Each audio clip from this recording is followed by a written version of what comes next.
Atari, our game cartridges undergo grueling tests. We put Kareem Abdul-Jabbar up against Atari basketball. Oh, man, what a move. We let Mario Andretti test drive Atari Night Driver. This game really cracks me up. And the great Pele himself tested Pele's championship soccer.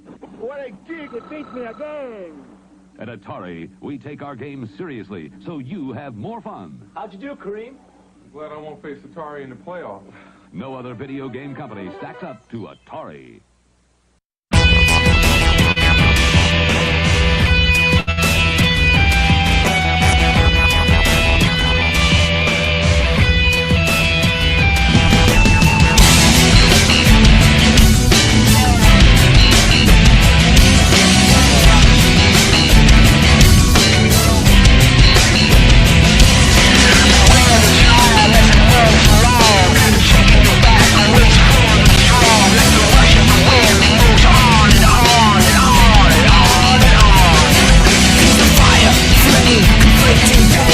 Untouched, crushed, will remain. 1, 2, 3, 4. Kill it straight for an open door. He can see and he can feel without one touch. It seems unreal, but it's true. Power lives inside of you. Inside of you, yeah. In this world, life is strong. In this world, life's a moving book. In this world, compromise does not exist. In this war of the world, every step leads to rest. In this world, one is all. In this world, never be the goal. In this world, compromise does not exist. In this war of the world, every step leads to rest.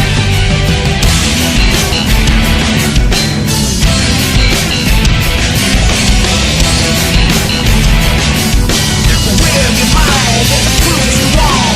Always push the ground strike strong. In this world,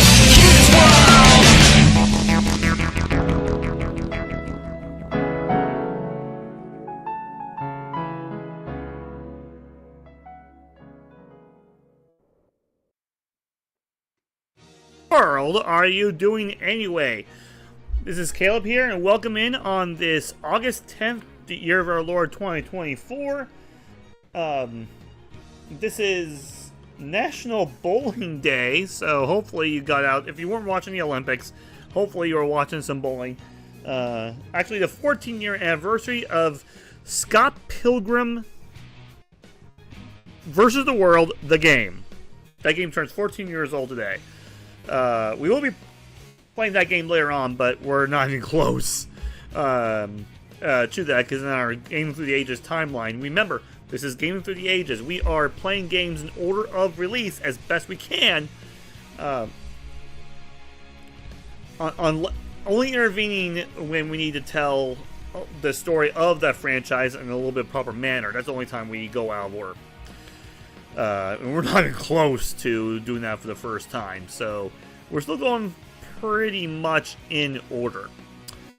And full disclosure, I think I just realized, and this will more or less affect the last game we're playing today, but my numbering is off. So I'm going to have to put in a game. It'll probably be the arcade version of Flicky. I think I'm going to put that in, so Sega gets in one game early. I think it's the only Astro City mini game that's pre-1986, so it's not going to be.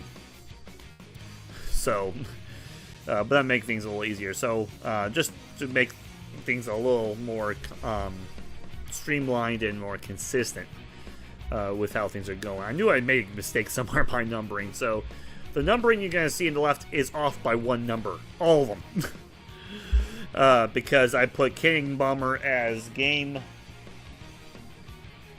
The Atari 2600 version of King Bomber. Let me see if I can find it. I put it as game 34. It should be just game 4. So, But I caught it after I realized I made the assets and then I found it. So just keep that in mind throughout the entire hours of streaming to be at it today. But yeah, we are. It's still going to be predominantly Atari. But in case you haven't seen in the title, we do get introduced to Taito today. It will be brief. We're not going to spend a ton of time with Taito. But we are spending a lot of time there. The majority of our time today is going to be with two particular games. Breakout. We'll do the Atari 2600 of Breakout, as well as the arcade version of Super Breakout, because they came out around the same time. And then the Atari 2600 version of Backgammon. And full disclosure, I have never played Backgammon. So that's going to be rather interesting. And then the rest of it are going to be bing, bang, boom. So even though we had a late start, there's a chance we may get finished before 9 o'clock today, even with that. So, but we're still going to take that 15-minute break. About the 2 hour, 45 minutes in from when our stream was supposed to start. If you're watching delayed, I'll probably be around 3 hours in, because I always put in a 15-minute buffer as best I can. So let's get started with, we're going arcade to start. We're going to the arcades with Super Breakout. And this is going to be an interesting one, because this is an arcade game.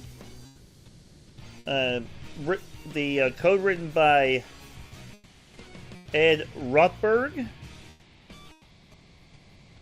It was released in September of 1978. We don't know the date, but we know it was September. And it used a MOS Technology 6502 chip to run it, and that's pretty much all we know. I mean, other than that, it's just Super Breakout. It was fairly popular. It was very successful. So that's a nice thing to know. And so we're going to get started. You can transition over here. As you can tell, we're not going to spend a ton of time with Super Breakout. We're going to spend a lot more time with. I don't know why there's such a delay on the main screen. That's a little weird. So, to Arcade Origins, and I believe Super Breakout is here. Oh, you already did Breakout.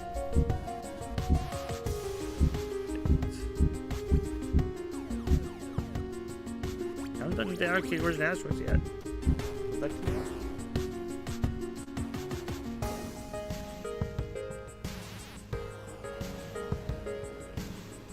Yeah, that's what I thought. Asteroids is the next stream, which is supposed to be this stream. I should probably clarify what happened to the morning stream. I guess the computer wasn't seeing the splitter, and it needed to be restarted, but restarting it would mean killing the stream, so I was trying to not do that, but that meant canceling the stream. So that's basically what happened. So instead of doing 2 streams, we're doing 1 stream today. Where is Super Breakout? We're way past. There you go. Went too far. I thought that was just regular Breakout that threw me off.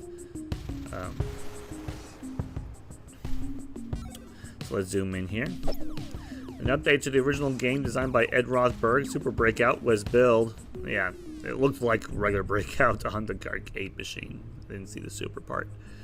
It was billed as 3 games in 1.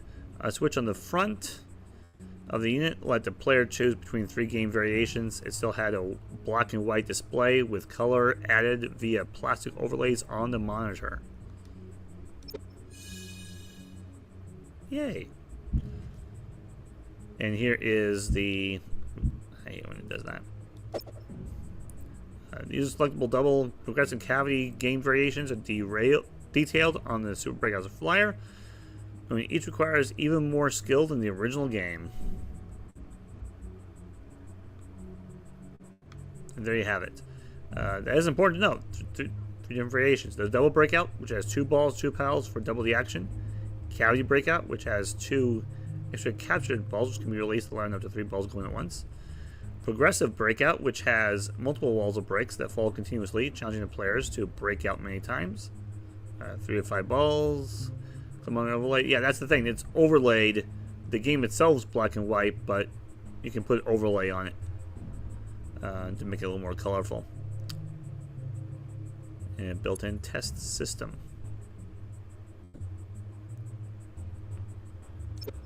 So let's play.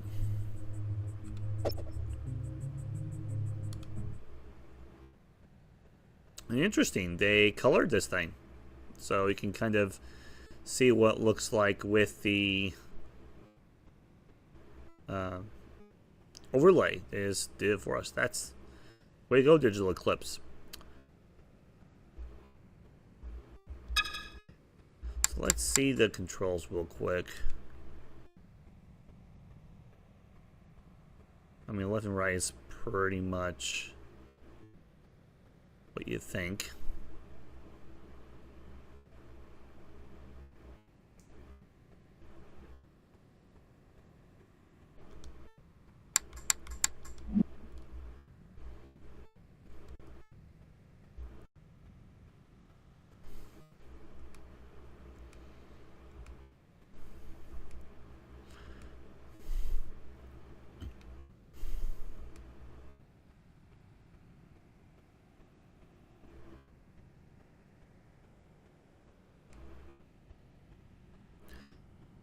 I'm gonna go Cavity. Feel like that game is. I do find that one to be probably the most fun of the bunch. Ah.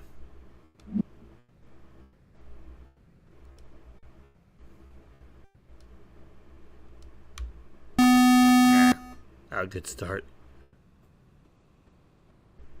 Why was it all the way up out there?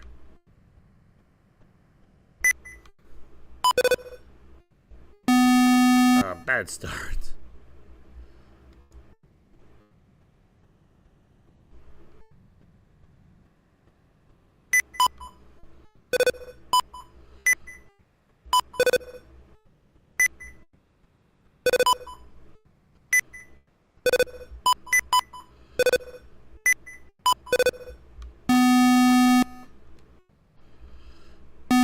Why was it so far out I couldn't get to it? That was not amazing fair.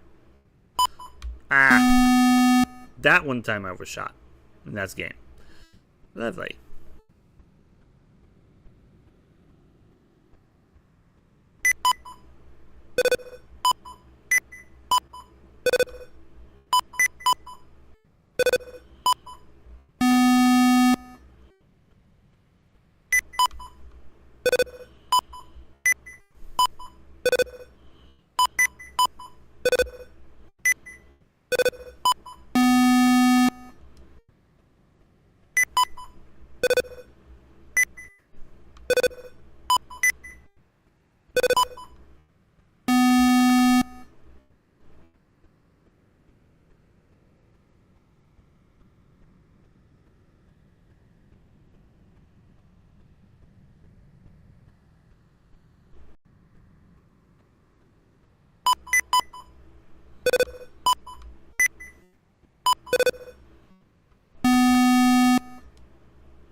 To get those.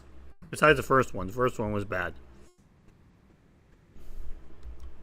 I think that's the problem with the game that, again, it's supposed to use a trigger and you're using an analog stick.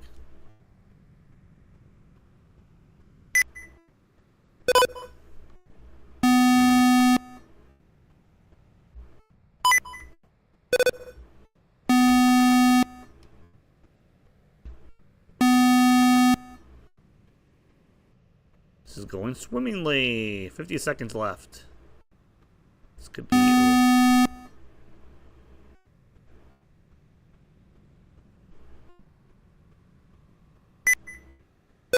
First time right to me! How do you screw up that badly?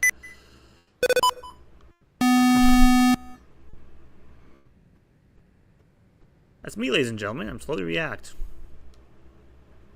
I haven't played Breakout in a long time.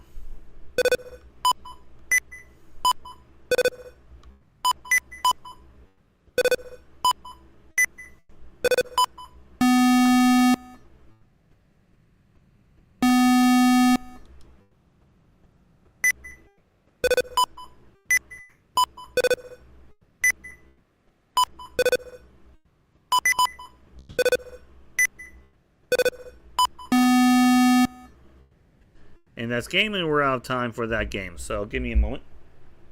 Actually, give me...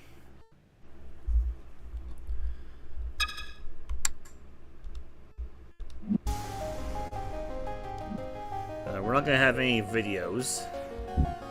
Will be Lunar Lander next, which we will be getting to later this stream. So we're not going to... but we do have 3 Atari 2600 games to knock out first,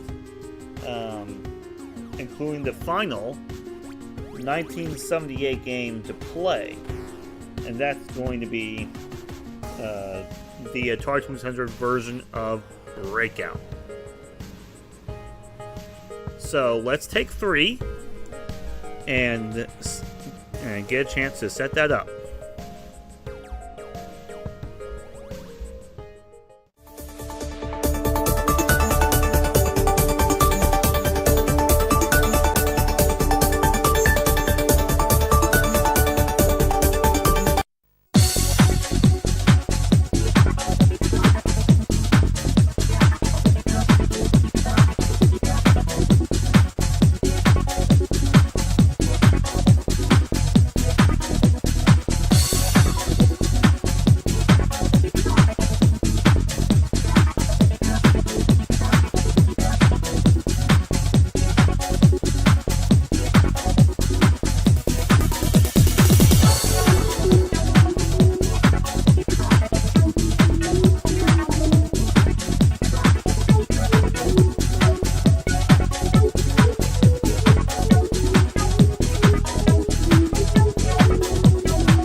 All right.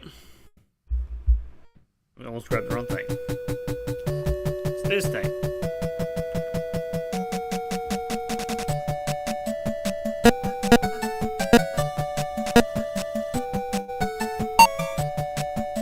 Alright, brick wall appears at the top of the screen. Your mission to smash off the playfield one brick at a time. One for breakout games.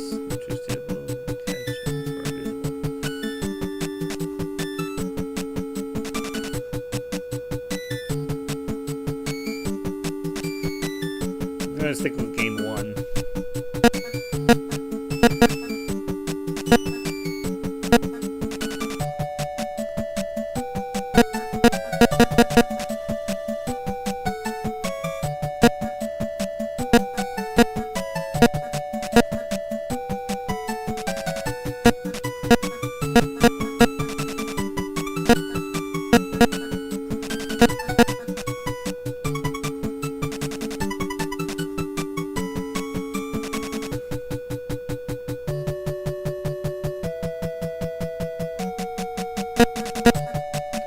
Okay.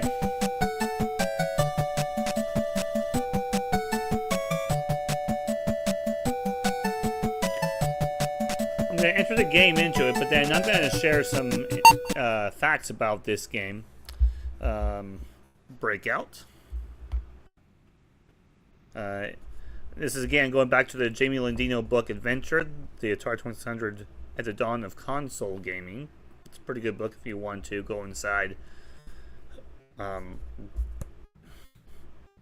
the history of the first interchangeable media video game console, the first successful one. Breakout is perhaps the best known 2600 cartridge that used the paddle controllers. Gray walls surround the black playfield on 3 sides. A colorful 6-row wall of bricks sit near the top of the playfield. Displayed at the top are your 3-digit score, number of balls you have, and which player's turn it is. This can be multiplayer. Your goal is to move the paddle back and forth across the bottom of the screen and the ball in play. And I just realized I forgot to set the timer. It's on me. So I'll try to do both at the same time here.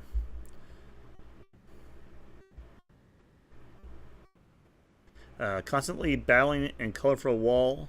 What happened here? Okay, I thought I clicked out of it. The computer's going slow on me. Cover wall, top third of the screen. Eliminate a brick and you score points. And the ball then falls back towards the paddle. Blue and dark green bricks are worth 1 point each. Yellow and green, 4 points. Red and orange bricks, 7 points. If you miss the ball, you lose it and you move on to the next one. You get 5 balls in total before the game ends.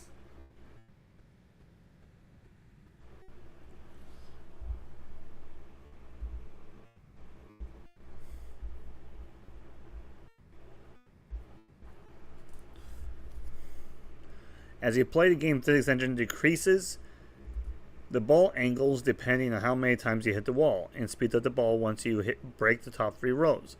Each row now plays a different pitched note as you take out each brick in that row. It's tough to beat the sensation of finally breaking through the wall with the ball and watching it destroy brick after brick, and it bounces up the top of the screen at high speed. The game delivers 2 playthroughs. If you clear both walls, you score 864 points and win. The 2600 game offers 12 variations that let up to 4 players take the helm.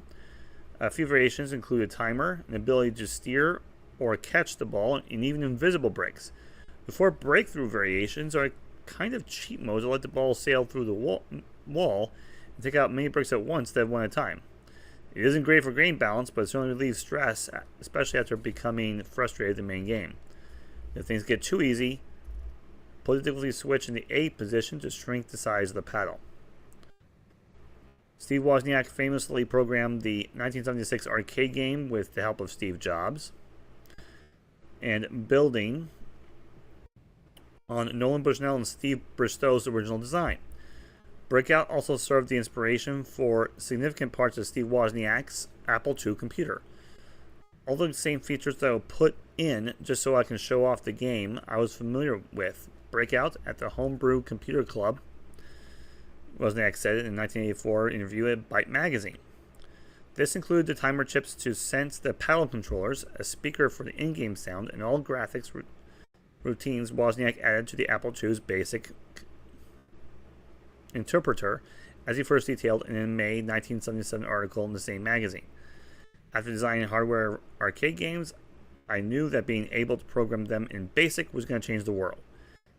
All that stuff is the essence of the Apple II. Brad Stewart then programmed the 2600 version, which wasn't much different from the arcade. Notable changes, aside from the obvious addition of real color graphics, was not just cellophane overlays. We're moving from 8 rows of bricks to 6 and getting 5 balls in each game instead of 3. In addition, the bricks themselves smoothly blend into each other on the 2600. In the arcade, every brick is separated by a black outline on all sides. As a home game, Breakout paved the way for many titles down the road, most notably Arkanoid, which included power-ups and laser guns and double balls in play. Blackberry phones came with Brick Breaker for years. A decade before Tetris, Breakout made people addicted to a game with bricks and breaking them to get to the top. And there's also information about basketball. We played that the other day. It's my fault for not getting to that.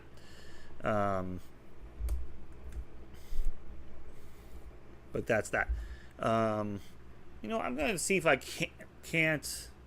So I believe that is an easier display. Look into this. No. Don't want a hard difficulty. Let's keep it easy. See if this is it. Yes. Kind of nice that it works like that. And let's begin. Oh yeah, this brings back. I think I remember playing this game way back when I was a little youngster. You have a lot better control with the paddle controller. This is the paddle controller. Sorry, I lost the ball just so I can show it to you. So those of you who are not familiar, let's see if I can't do this around showing. Let's see what I'm doing. Ah.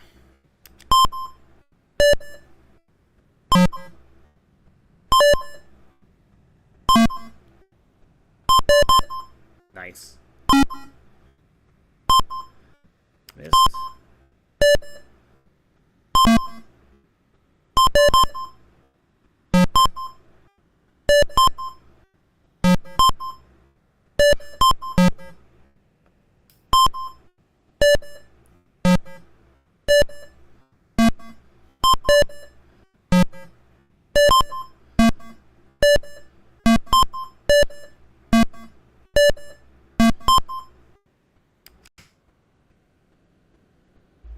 That was game, wasn't it? Okay. Warming up, just getting used to it. That's not how it's done.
It's the speed. Once it picks up speed, that's where it gets you. That's where it gets you. You gotta be ready for that. Bad start.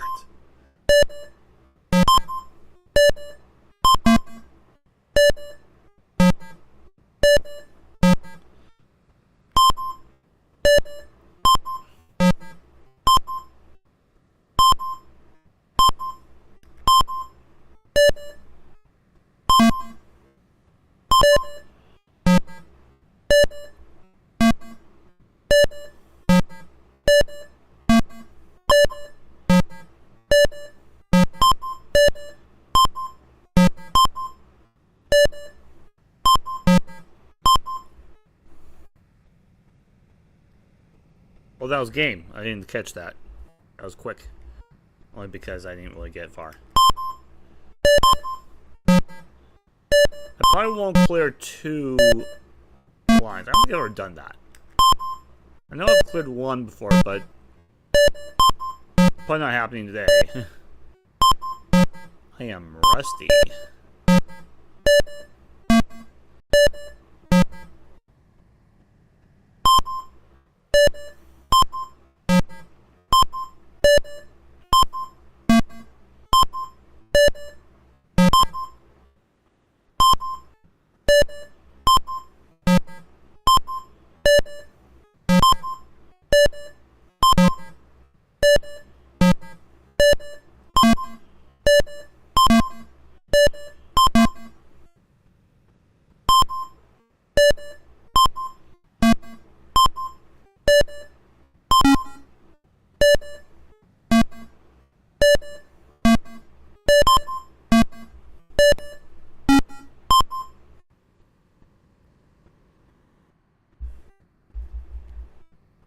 Doing another game.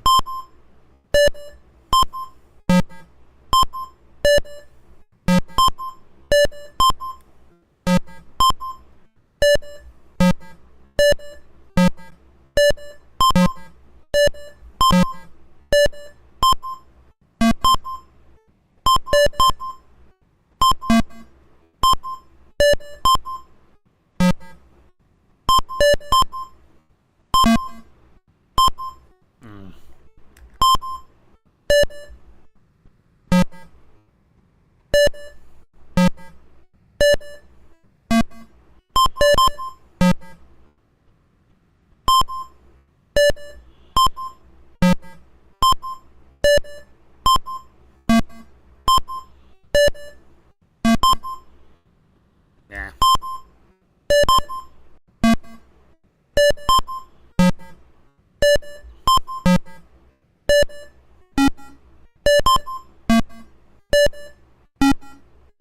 Oh, how I missed that. And again, this is... Oh, missed that too. That's game. I should not be missing serves, and I shouldn't be missing in this one. That's how bad it is.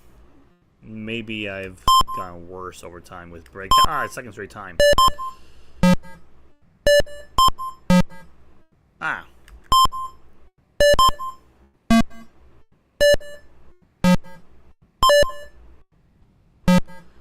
So game number 27 we're playing right now. The Atari 2600 version of Breakout.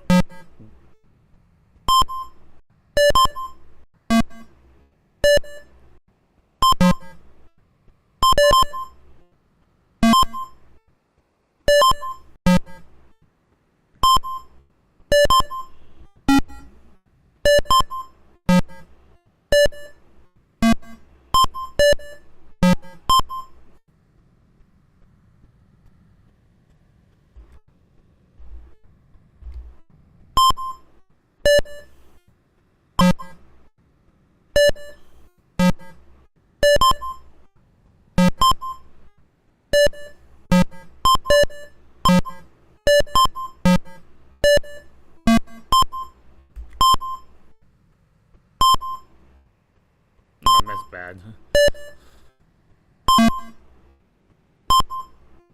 Ooh, that was sneaky.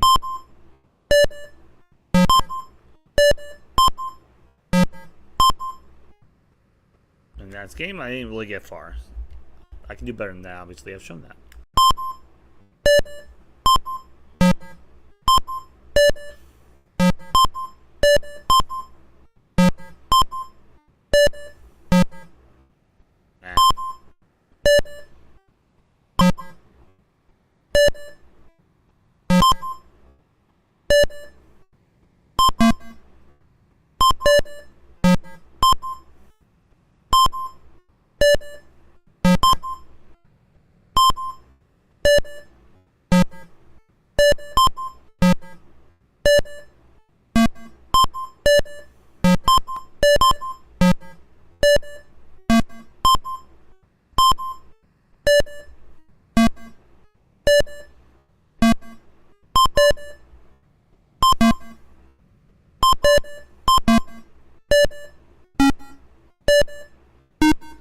Oh, that threw me for a loop. That was mean. And that's game too. Doggone it.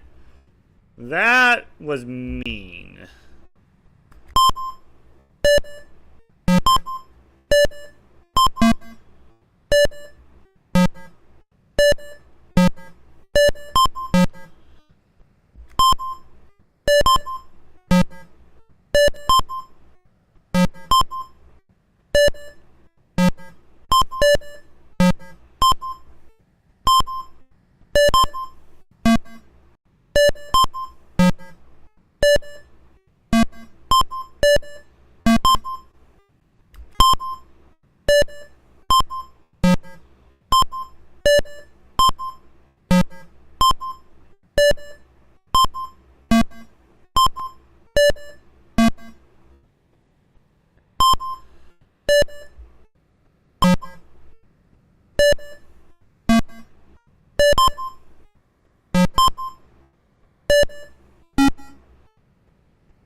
So I have to start over. That's 5.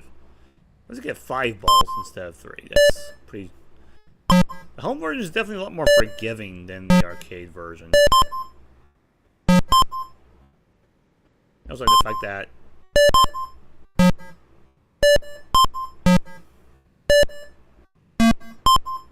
you do a better control of the paddle with the actual paddle controller. Now, granted, it's not the emulated programming of the software that this thing is using for emulator. It's not perfect. Like the paddle controller, did not bounce the way I thought it was going to.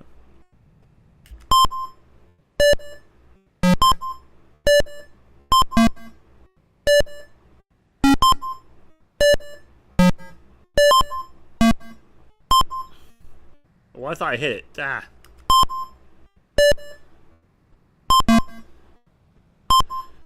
Oh, that was mean. And didn't.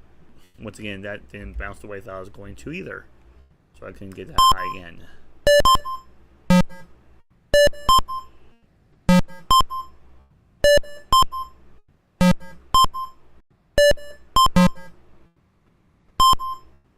My point is that you do have to turn it on this thing a little more so than you would on an authentic 2600. You would think that will give you maybe a little better control, more precise, but I don't think it does. Still better than using a joystick, though, for sure. Way more precision you can probably get is using maybe a thumb or a mouse. Ooh, that was mean.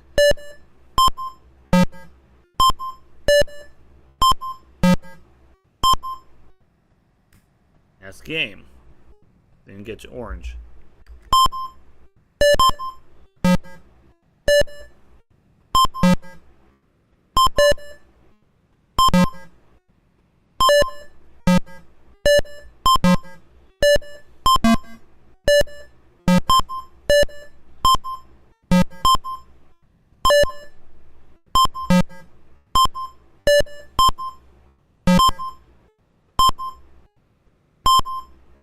Oh, how I missed that.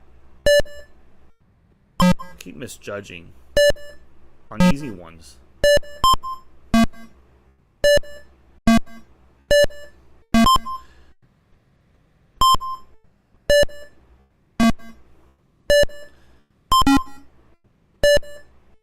If you're tuning in on Saturday afternoon on the 10th, I am live, so don't be afraid to say hi. I will be interacting.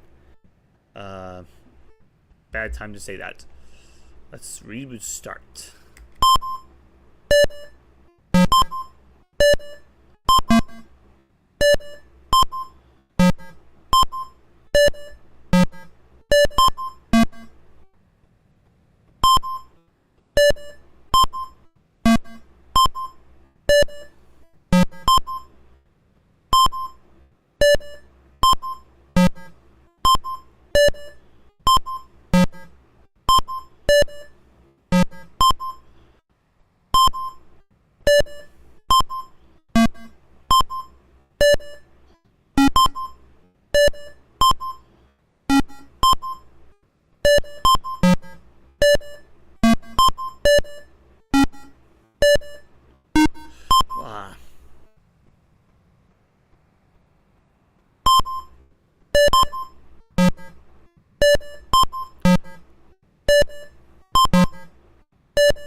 That's game.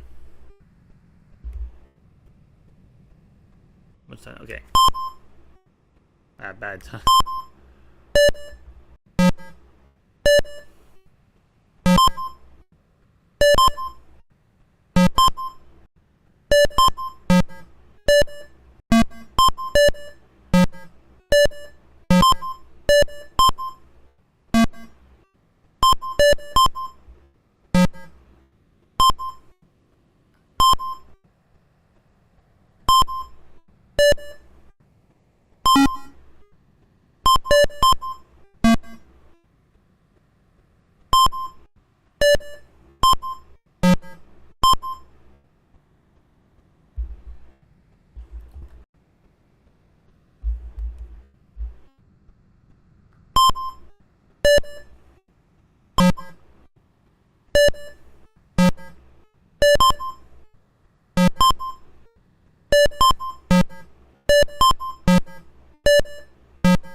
What happened there? Must have been a glitch.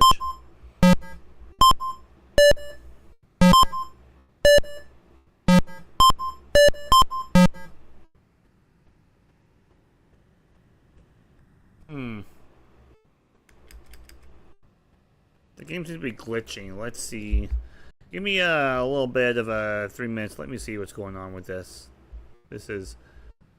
I hate to be going back to this screen again.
I backed down when we started the software. That's what I did.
That was bound to be lost.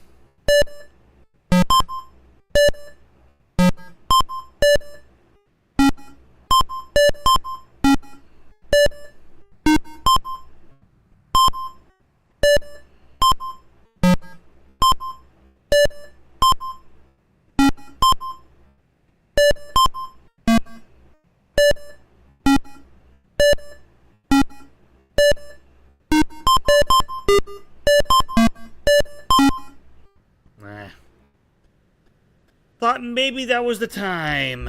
No, it was not. We have less than 10 minutes.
Clearing my head a little bit. Clearing my head.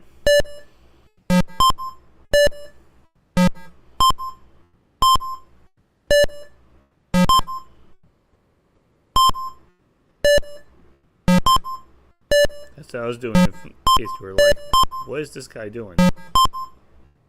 In my head, getting out of my system.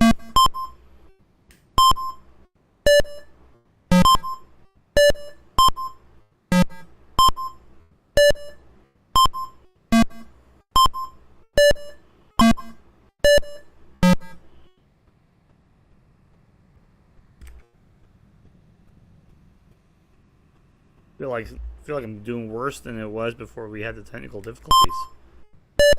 I was like on a roll, I was getting further along, and then now I'm back to where I was.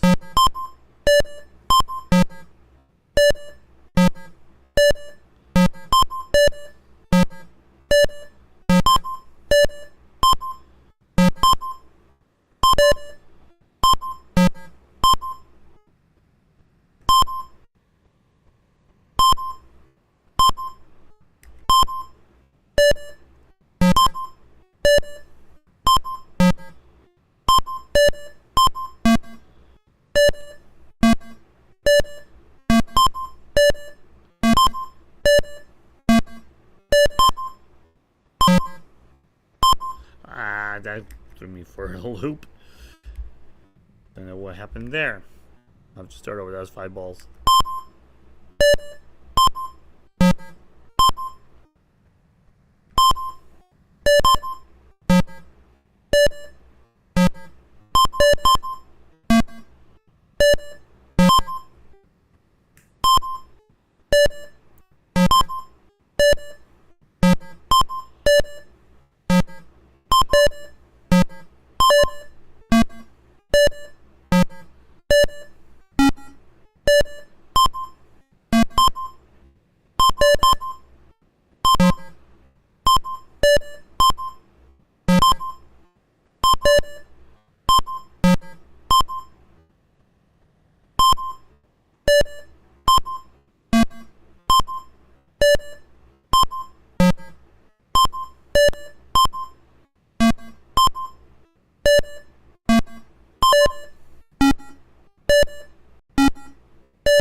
I was not prepared for that.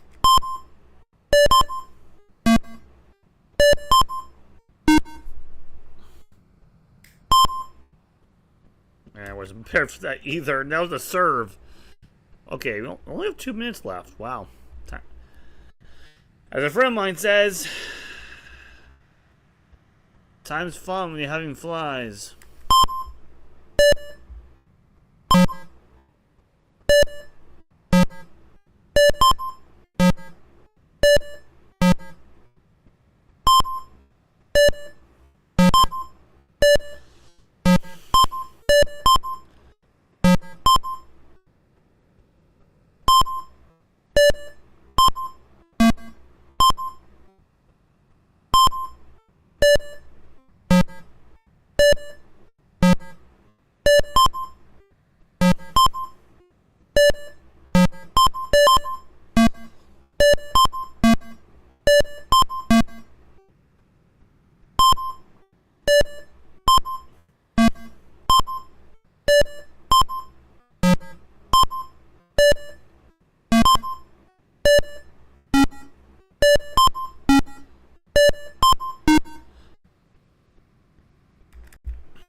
worst games.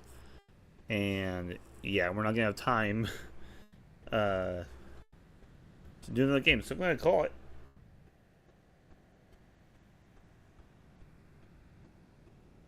Unfortunately, I didn't get my goal in Breakout. I used to be a little better at this game than this. As I said before, I've never beaten the game because it's 2 maps on the same 5 balls, and I don't think you have a chance at a second ball, so, or an extra ball, I should say. So that makes the game pretty difficult. But it is a difficult game as is. So, but obviously, it's not impossible. It takes a lot of practice. And this one's definitely a lot more forgiving than the arcade game. So if you're going to play Breakout, the Atari 2600 version, I would say, is probably the one to go. So looking at what's next, and it is... never played this game before, ladies and gentlemen. Backgammon. We're playing Backgammon.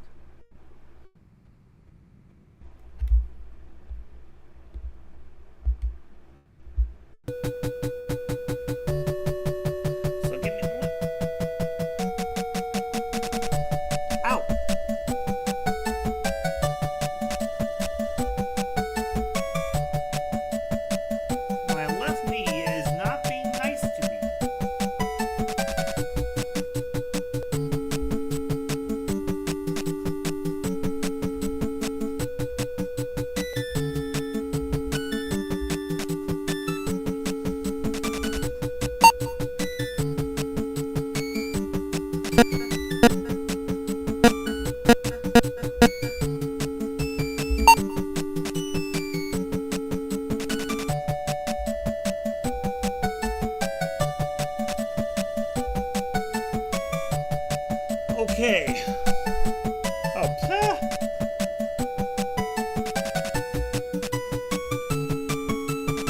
okay, that was dumb. I thought we didn't need pedals. Now I find out we need pedals.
I should have known this thing uses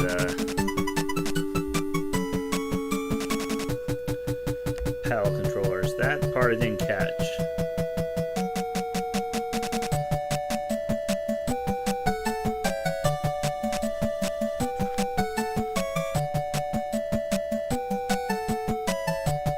Trying to see if I've got any more information about Backgammon.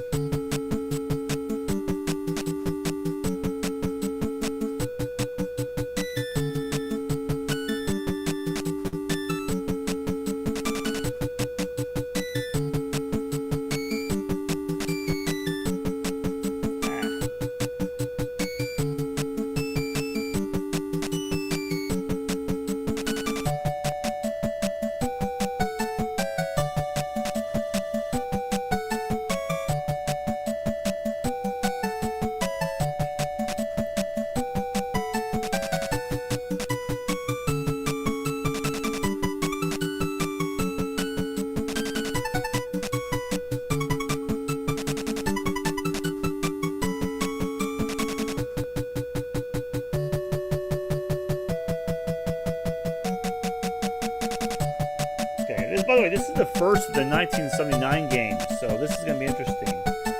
Chris Spawn is a person that did the cover art that you see there.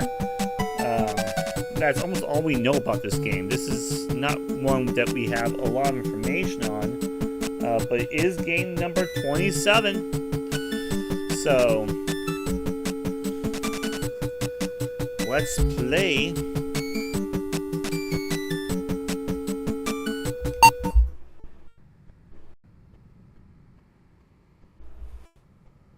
Okay, what happened?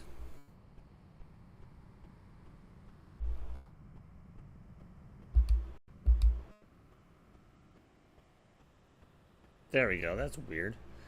Okay. So you know what? Let's go back to the menu because I didn't catch what the different variations are, and it's on me. I'm doing multiple things at once, obviously.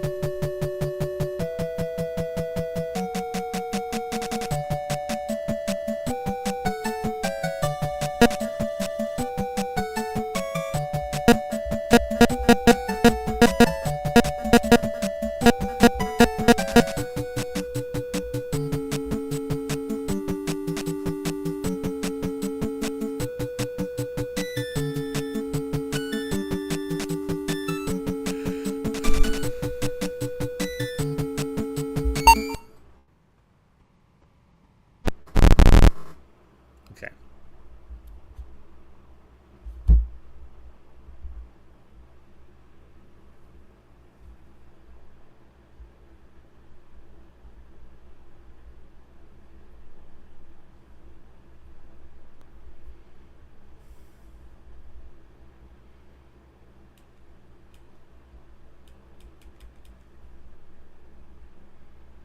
I'm using the wrong one.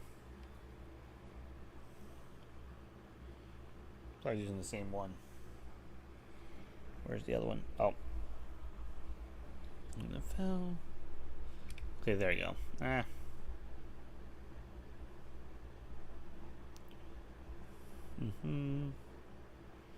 Things I don't know what color I am.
Before. I've never played this game before, so I don't really know what I'm doing.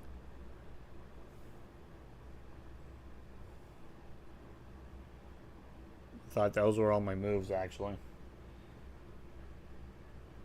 I have something pulled up on how to play.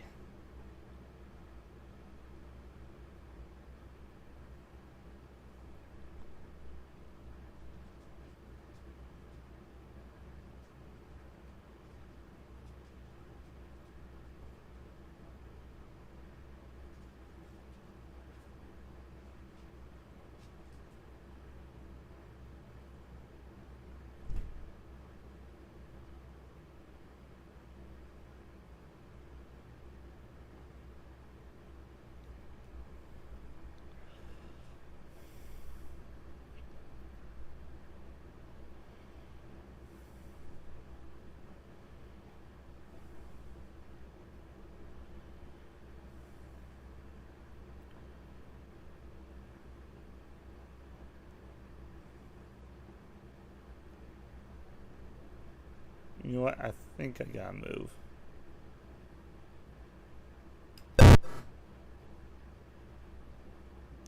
Did not have that move.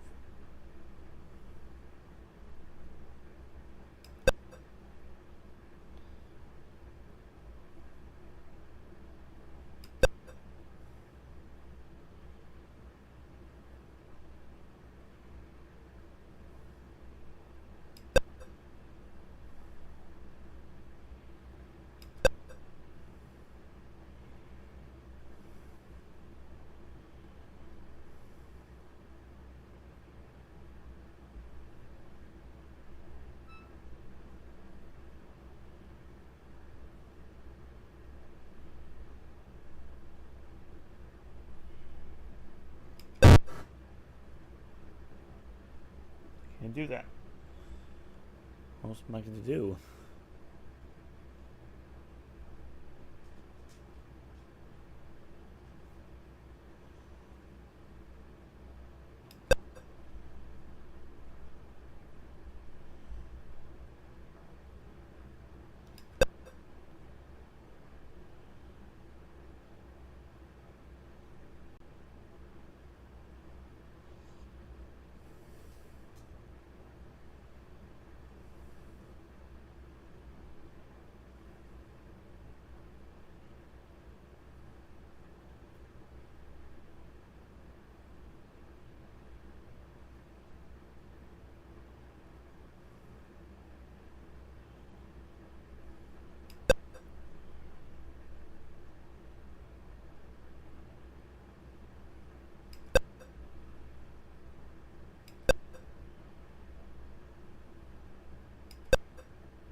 Am I done yet?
Okay.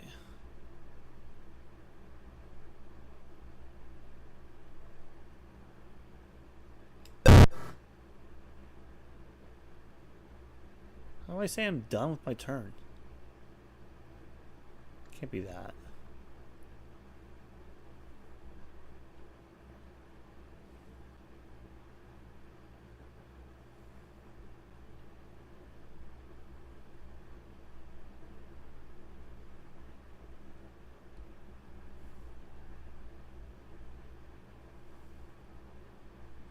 Anybody know how you, any of you in the chat knows how you move on?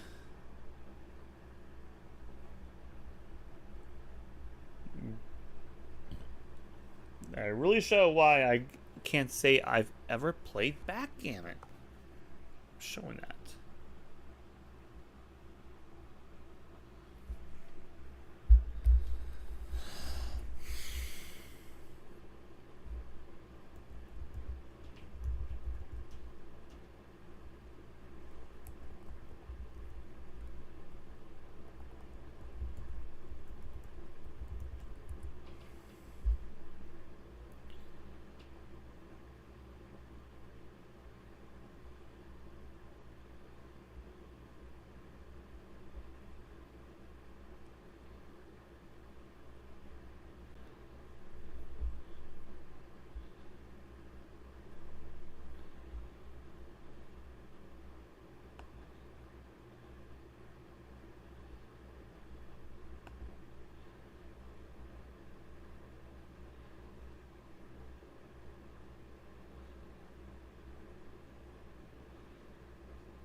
I'm reading through the instructions here.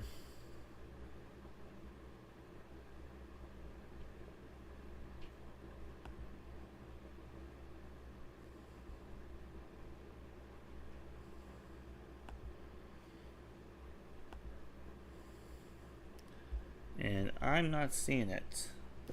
Plus, I thought the computer was supposed to roll for you, and now it's rolling for the computer. No, that's not. Let's see if that helps. I'm gonna restart the game.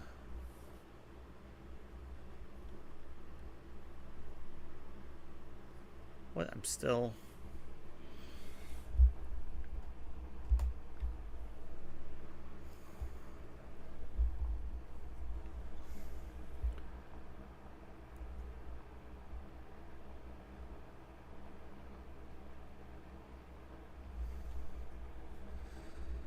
Okay, I'm not understanding this. Do it on A. The computer's supposed to roll for you, and it's not rolling for you. Oops, I didn't mean to do that. Start over.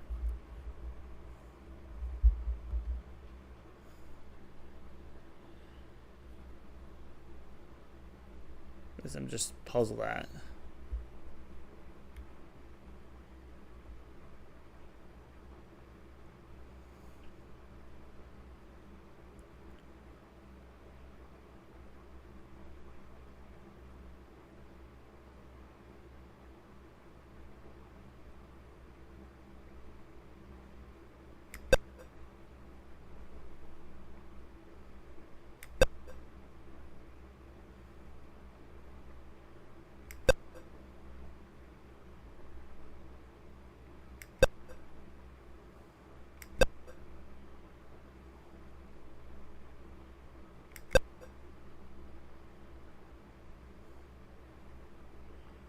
Yeah, that should be my turn. That's my moves, isn't it?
Wait, I can do that?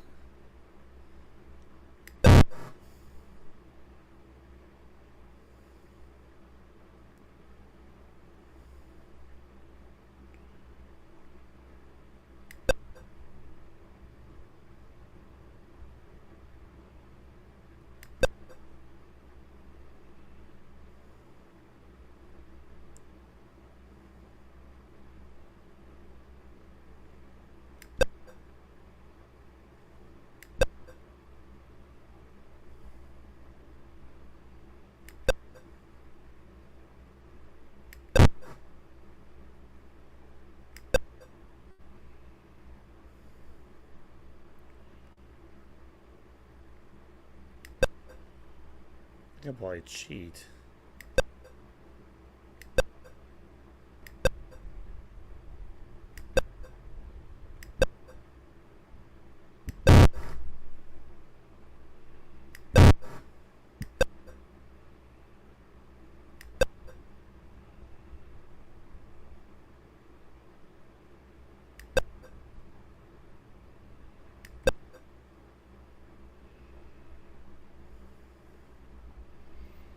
I'll leave that crew on for alone, but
Is that a win? I'm so halfway through playing this game and I still don't really have an idea of what I'm doing because no one's taught me how to play backgammon. But I would think that would be game.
I'm reading the instructions. I don't see how that's not a win.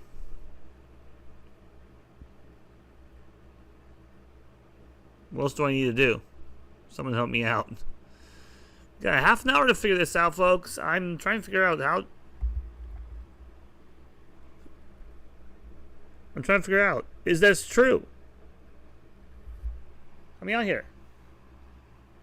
Isn't this right up there?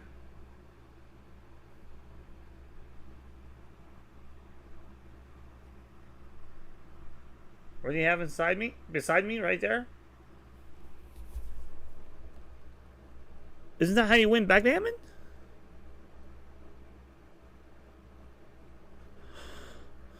Even if it's unintentional cheating? A lot of it is... I have no idea what I'm doing.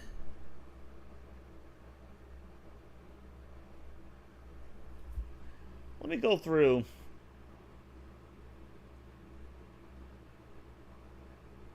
a little bit. According to WikiHow, precisely how you play. Backgammon is played on a board that consists of 24 narrow triangles that are called points. And you see that on your screen.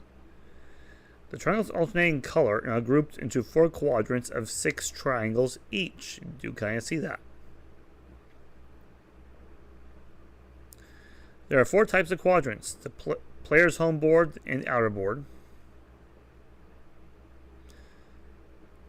and the opponent's home board and outer board.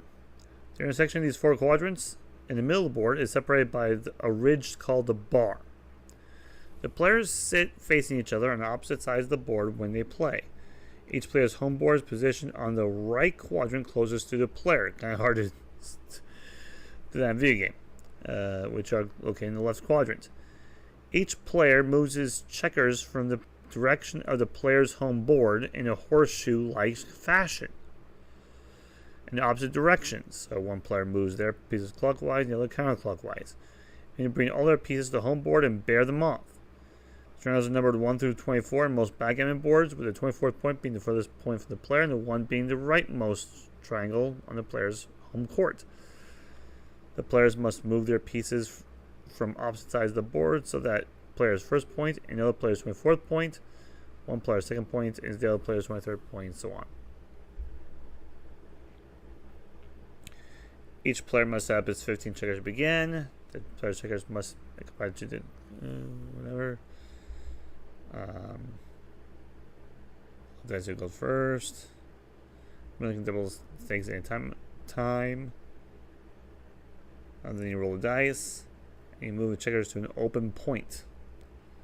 Open point is on the board is any point on the board that is not occupied by 2 or more opposing checkers. It's important. 2. You can move your checkers to a point with no checkers on it, a point with 1 or more of your checkers on it, or a point with one of your opponent's checkers on it. Remember that you must move your checkers in the direction that goes towards your home court. You start with any checker you choose, but it's a good idea to get your checkers out of your opponent's home board as soon as possible. You only need 2 checkers to block a point, but you can have as many as your checkers in a single point. Remember that you can either move a checker twice or move 2 checkers once. For example, if you roll 3-2, you can move 1 checker 3 points over and 2 points over, so on.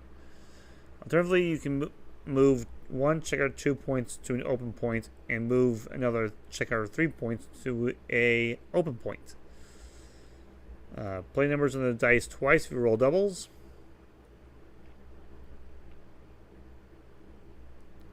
Lose a turn if you can't play either number, so you have to play both.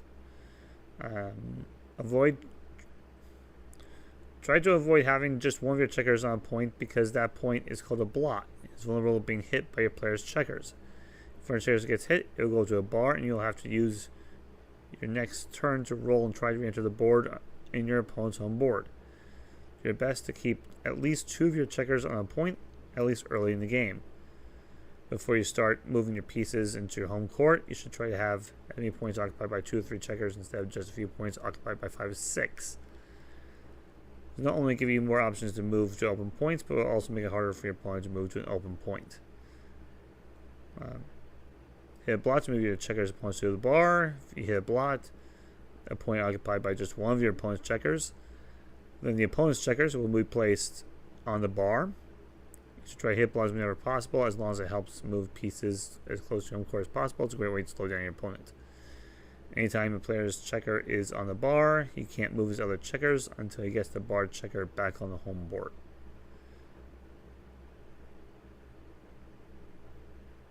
If a player hits a blot with one of your pieces on it, then you have to place your own checker on your own bar.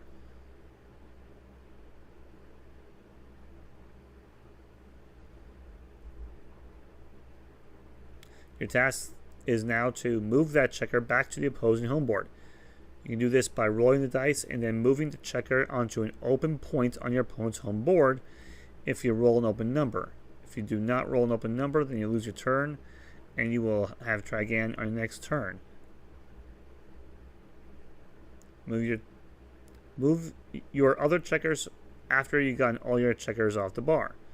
Once you got all your checkers off the bar and back onto the board, you can move your other checkers again. If you only had 1 checker to enter, you can use the other number you had rolled to move one of the other checkers. If you have 2 checkers on the bar, you have to re-enter them both before you can move other checkers. If you can only enter 1 checker during a dice roll, then you have to try again your next turn. If you have more than 2 checkers on the bar, you only move your other checkers once all the checkers on the bar are entered. Understand how to win the game. To win the game, you need to be the first one to bear off or remove all your checkers from the board and into your tray. To bear off your checkers, you need to roll both dice, use the numbers to both pieces into the tray. The numbers you roll must be exact or higher than the number of spaces needed to remove each piece from the board. For example, if you roll 6-2, you can only bear off 2 pieces that are on these points. But if you do not have a checker on the 6th point, you can bear off from the next highest point on your board, such as the 5th or 4th point. You only start bearing off your checkers once they are all into your home court. Once you begin bearing off, get all of your checkers onto the 1 through 6 points on your board that can be placed in any of these points. Don't forget your checkers are still vulnerable when you're on your home court. Suppose a player has a checker on the bar, then he can still enter into a blot onto your court if you have any, forcing you to take out one of your pieces and move it to the bar. After that, you can't continue bearing off until it's back into the home court. When bearing off, you can only bear off checkers that occupy the corresponding point. For example, if you rolled a 4-1 and you have a checker on the 4th and 1st point, you can bear them off. If you roll double 6s and you have 4 checkers on the 6th point, you can bear off all 6.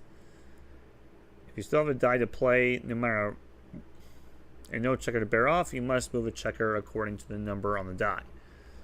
For example, if you have only 2 checkers remaining at the 5th and 6th points, you roll a 2-1. If you can move the checker to the 6th point over to the 4th point and a checker to the 5th point, so on. Use a higher roll to bear off a die on a lower point. If you roll 5-4 and you only have a few checkers remaining on the 3rd and 2nd points, you can bear off 2 of those checkers.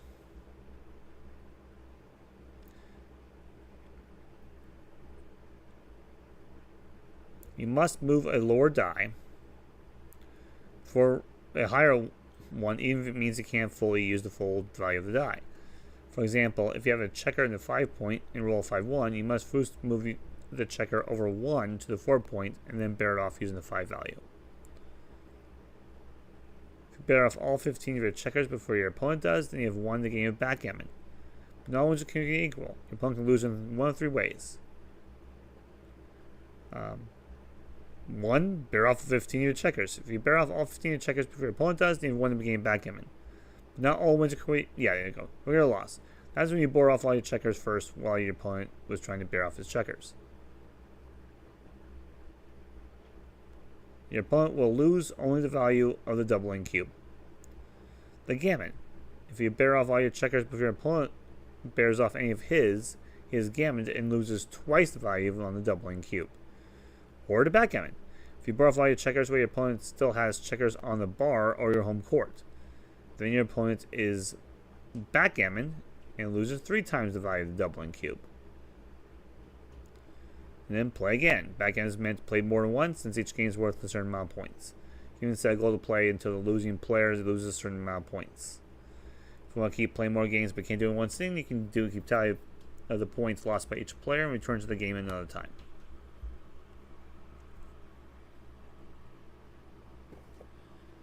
So let me double check.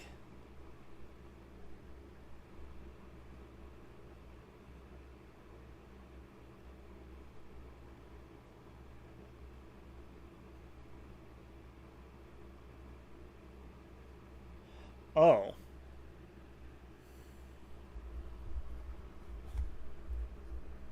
I see an issue.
So I think I'm not going to be able to bear off because I can't really roll the dice right now. I'm just moving pieces.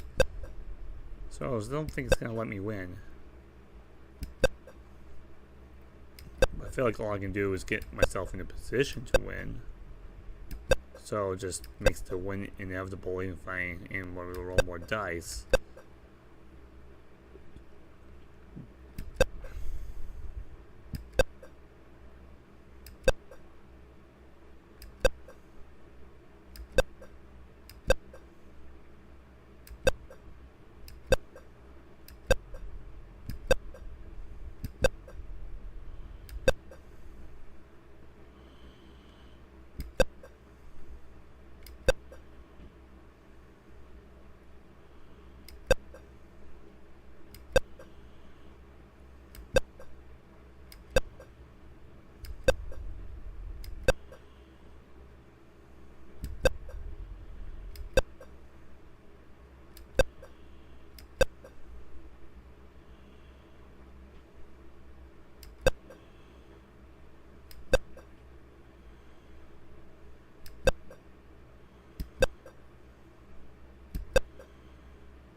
Now comes the question, where do I go from here? I mean, do we just say I won because I'm in winning position?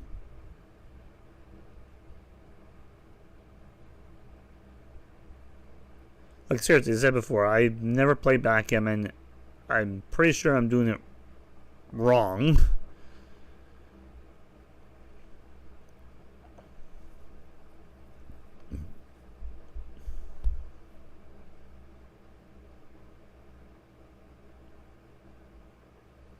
But as I said before, I've never played Backgammon.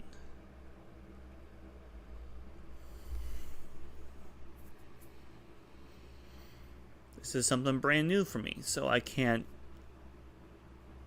I can't specify or claim that I know what I'm doing.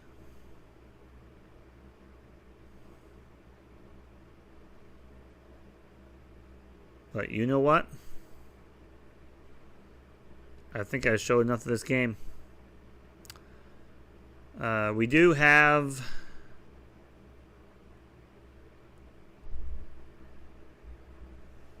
a little bit of time. We're going to let the time expire. In the meantime, I'm going to take an early one of two 15-minute breaks.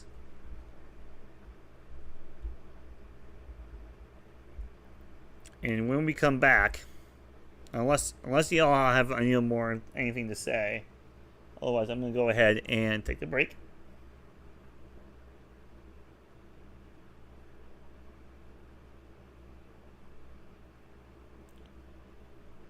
When we come back, the next game is Human Cannonball.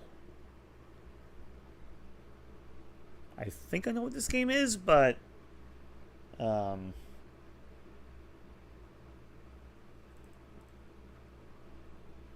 have to check. So, in the meantime, take 15.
Cannonball.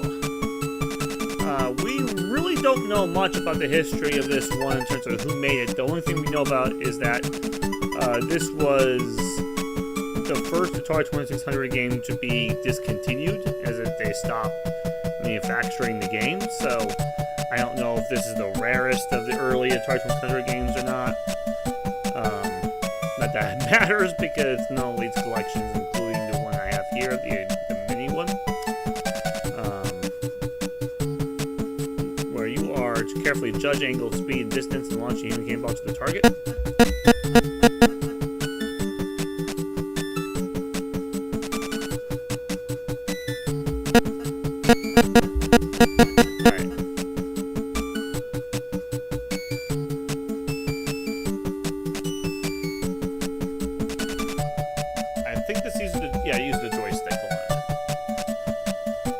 Just change that.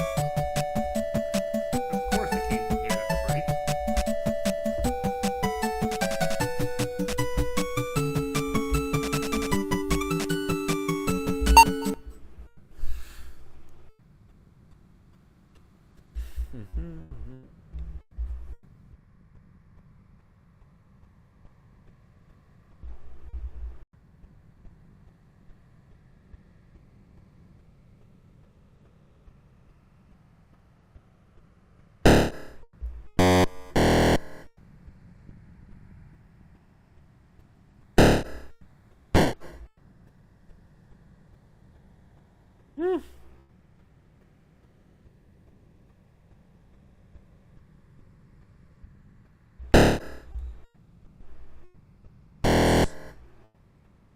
Not good.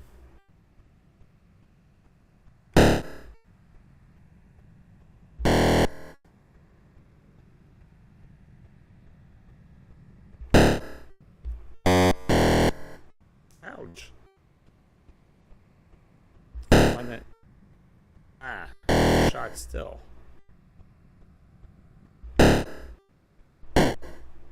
Only got one.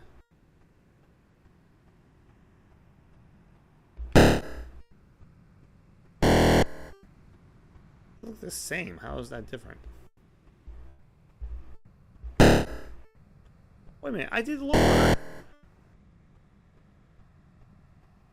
That's game? That. Oh, I think the speed.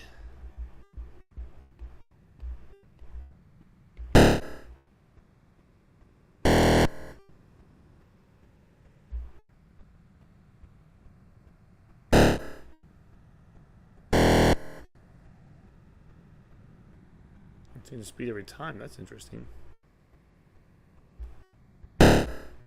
Man.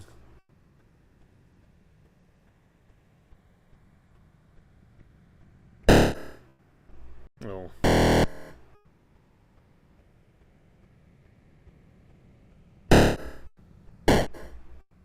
I knew because of this speed. Okay, and I'm starting to get the hang of this, I think.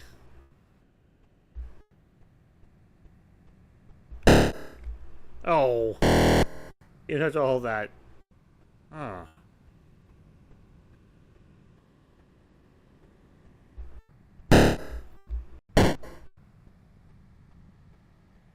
And better. Oh.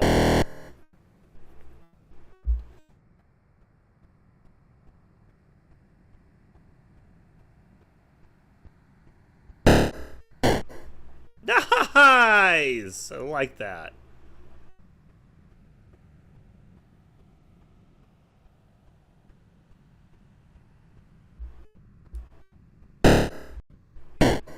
Aha! Feeling good. I'm feeling good now.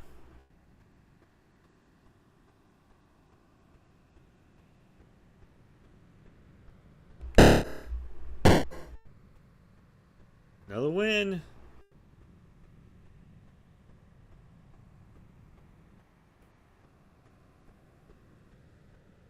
I think I'll just keep the same. Yes. Ooh. Oh, I still was shot. How are we supposed to do that? How on earth are we supposed to pull that one off?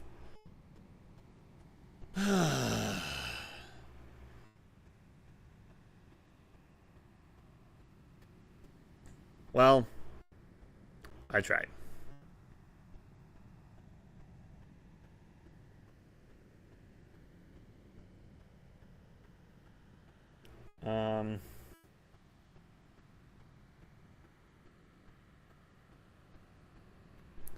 Next one is 15 minutes, and I'm kind of going back and forth. You know what? We'll probably just go ahead and do it, because we just took a break. So, 3 minutes. And we will play the next one, Lunar Lander. Oops, I pressed the wrong button on here. Stand by.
Alright, we are back. We're heading back to the arcades and back to the Anniversary Collection.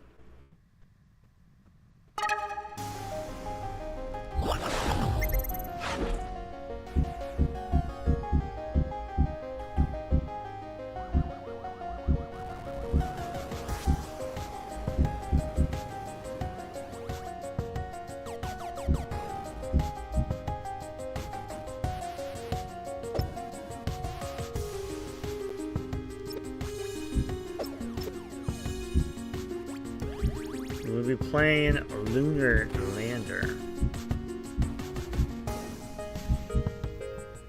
Here's a look at the arcade cabinet.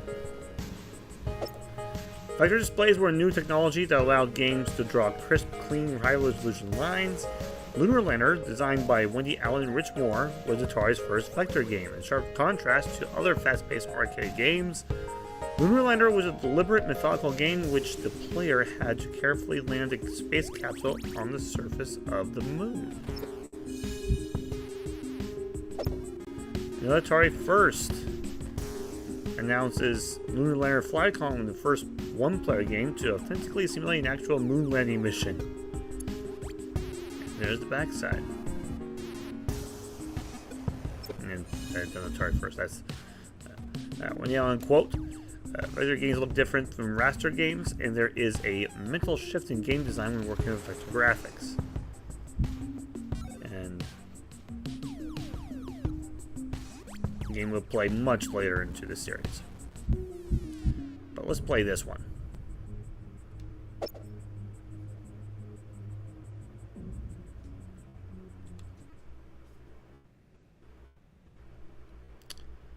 So let's look at the controls.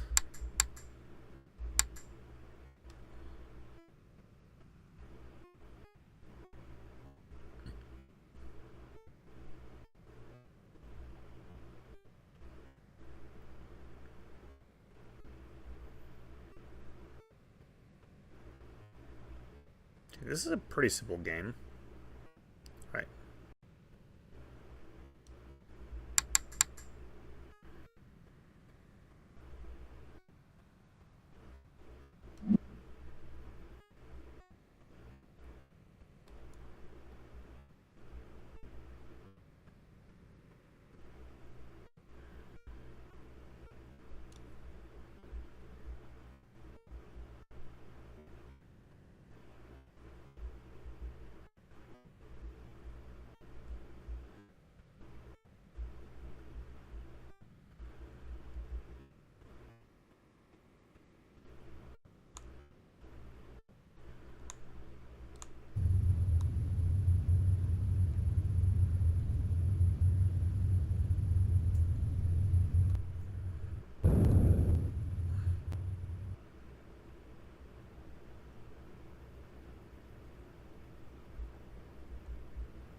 think I can land this one.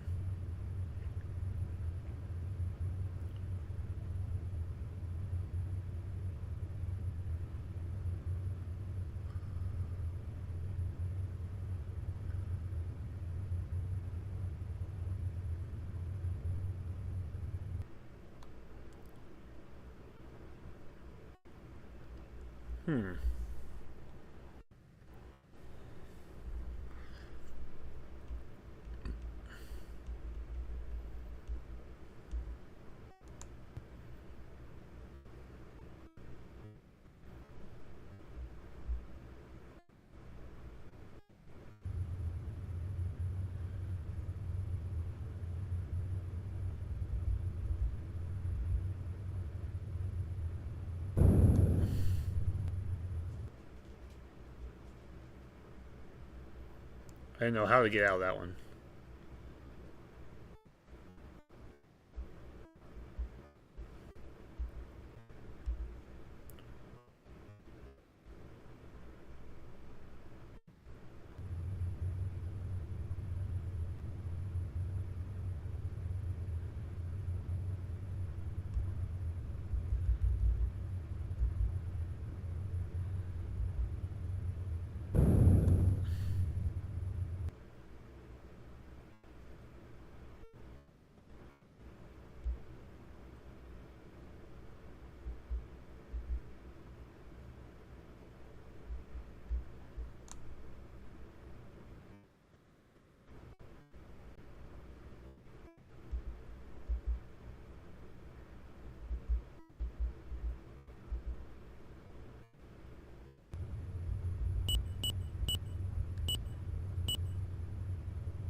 How am I supposed to get out of that one? There's a few of those right now.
The thing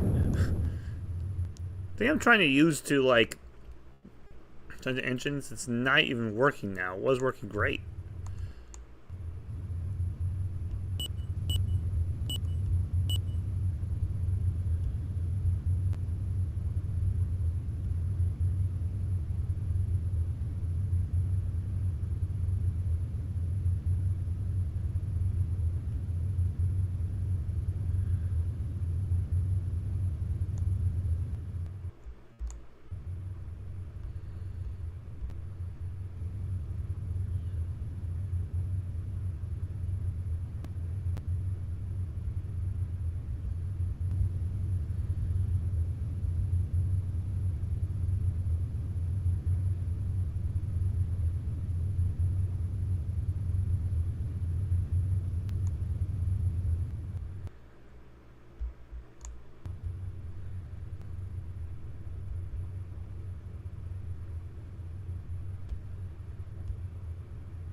So far, technically one successful landing, but wasn't a great landing.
Yay! There's got a great landing.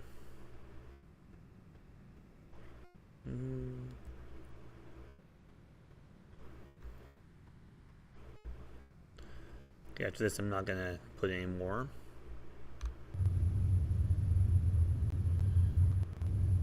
You know what? Since I did got a successful one, I'm feeling a little good. Let's see if we can get one of those harder ones.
Yeah, I'm not gonna make it.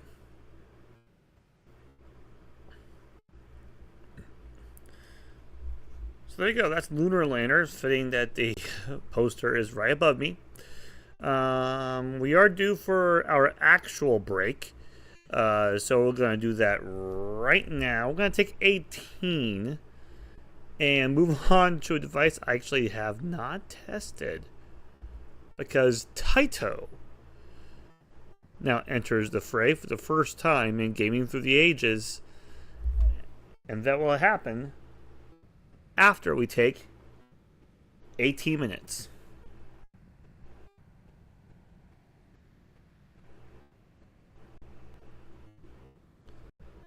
Starting now. We'll see you then.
Activision asked me to demonstrate their exciting new video game, skiing.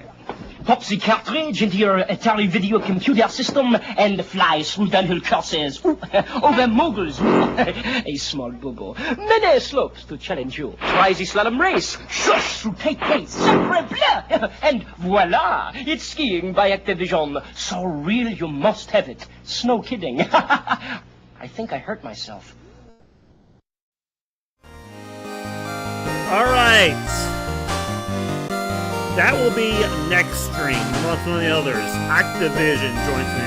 Activision's founding is very interesting, so that will be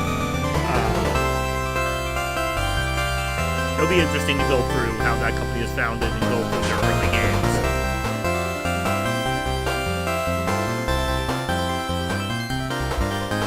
You'll definitely find Activision to be a company that you will have great appreciation for, no matter how you feel about them now. Obviously, it's not the same as Activision is. So, you can say the same thing about Electronic Arts, let's not kid ourselves. So, Taito.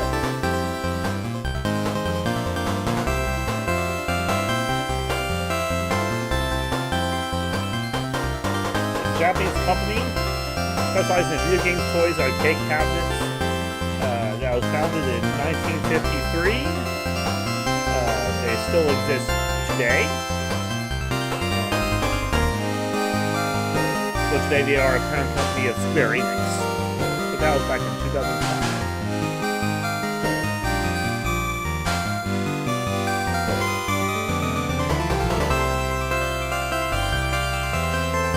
It was 1955 when they started going to vending machines.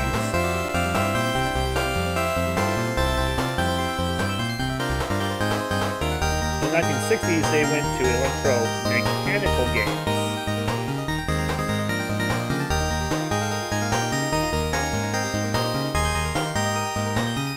In 1973, they made their first video game.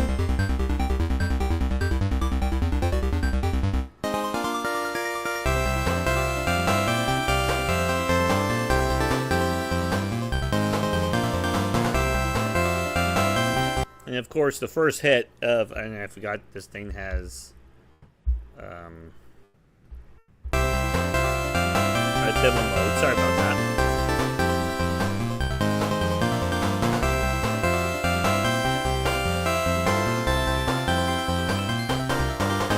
Yeah, but Lunar Rescue was one of their first. It's not the first, but it's one of their first.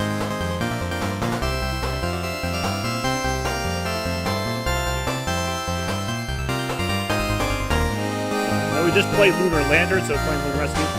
Just saw this game was released in November. Around the same time Asteroids was released. I'm just seeing it now, so I think I had the order maybe a little screwed up. I feel like it's inevitable, because a lot of these arcade release dates are not quite pinpoint each defined. Like, once we got to like the early 1990s, we had a better idea.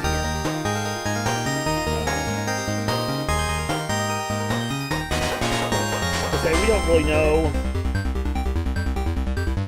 who made it. We just know it's the first game from Taito. And I think it's time to play.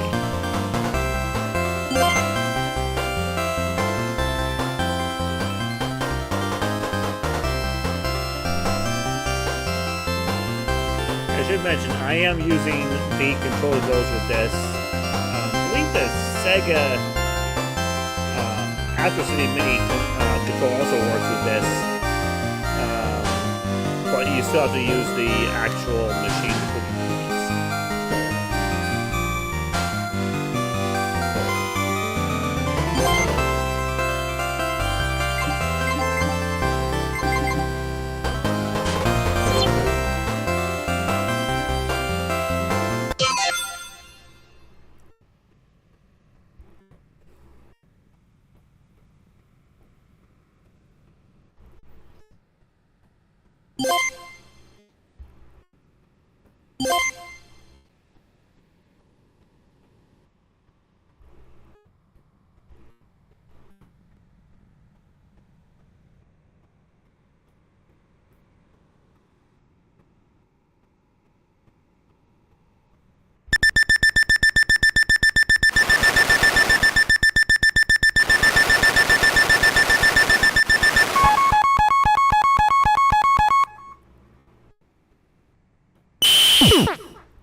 I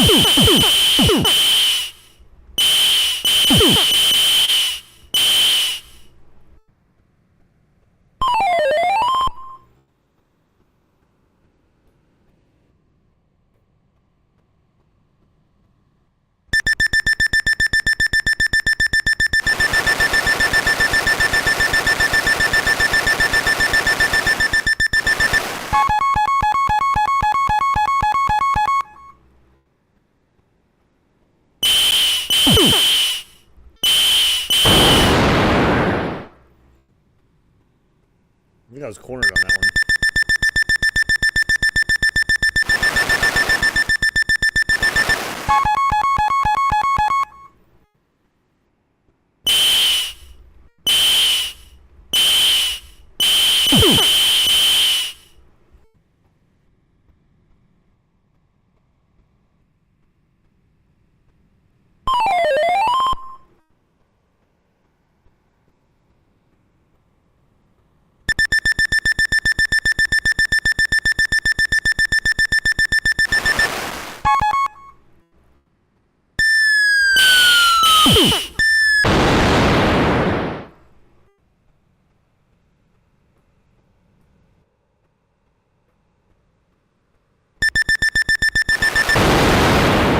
Coming.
Droids, I don't know where to go.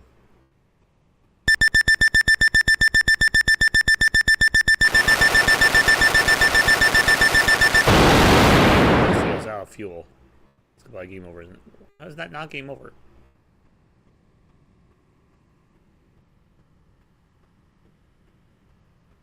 I feel like I don't think I can win.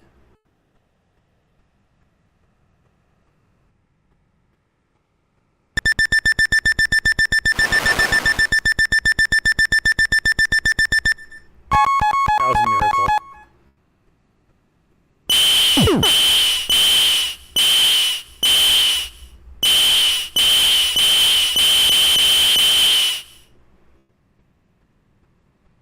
Ah.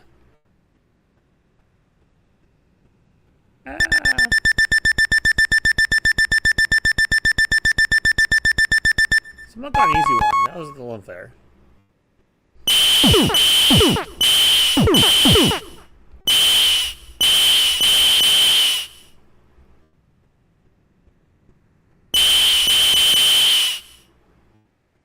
Nah, again.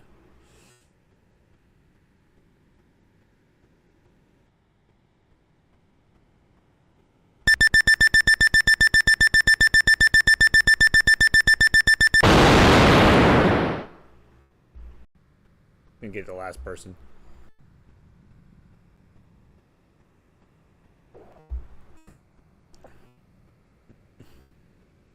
This game can be deceptively difficult, but I feel like that's what arcade games are supposed to be. They're supposed to lure you into a game that is fairly easy to play, hard to master. That's how you know you have a good game. So you're going to watch the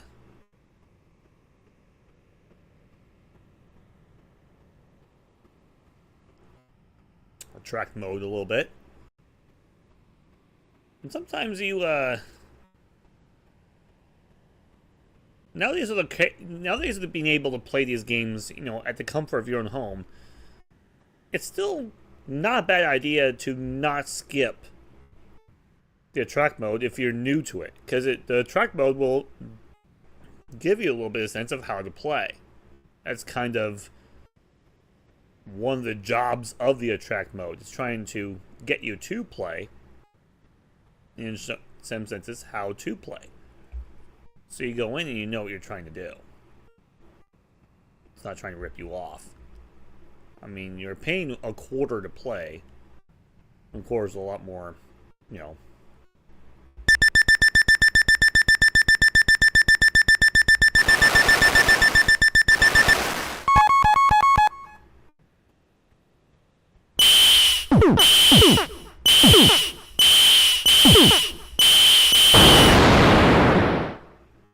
Felt cornered.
Nah.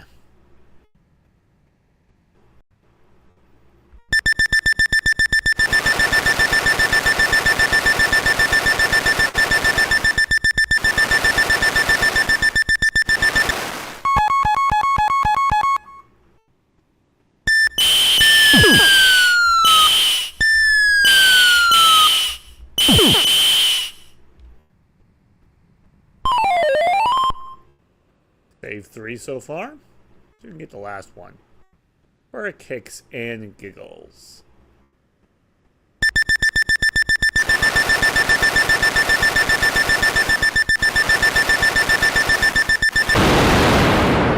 Of course I don't.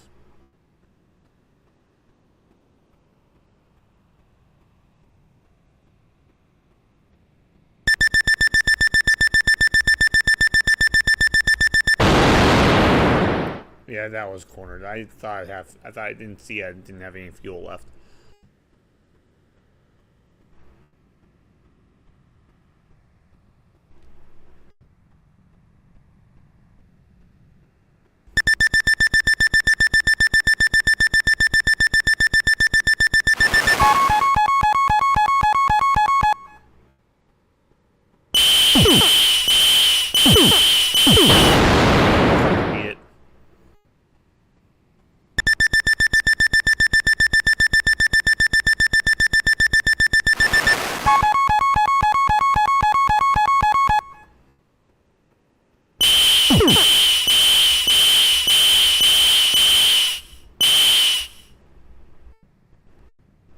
Oh, I missed it. That's on me.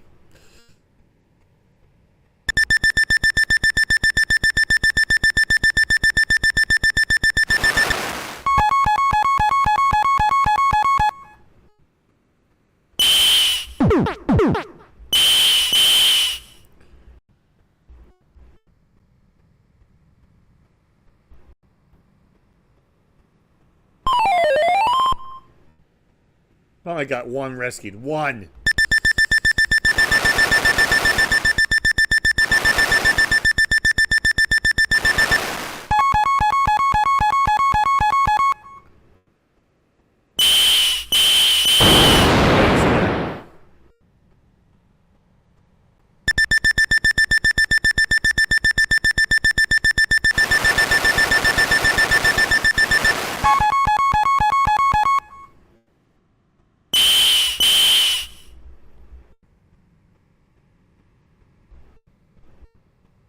That was easy.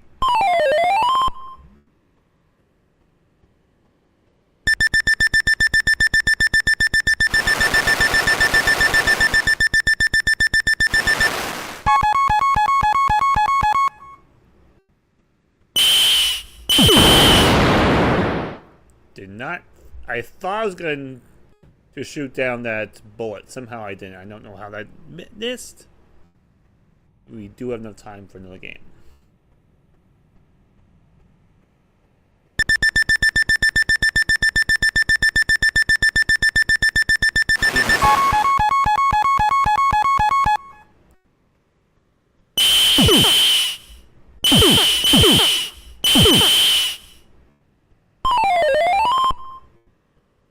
Another counts as a rescue.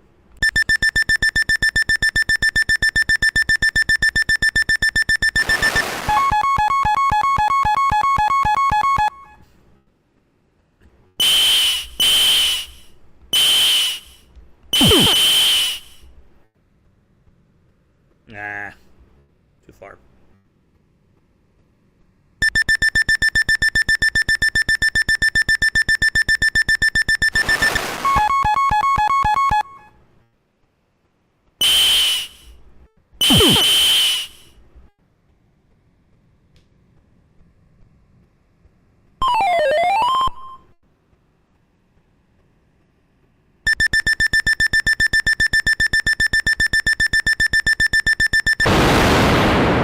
What was that?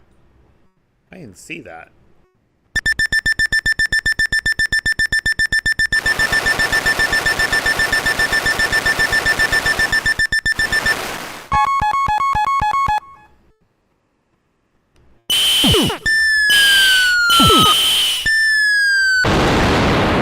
It hit me.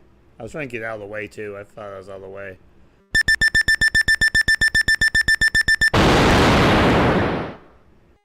That's not how you win. I do have no time for another game because that was short.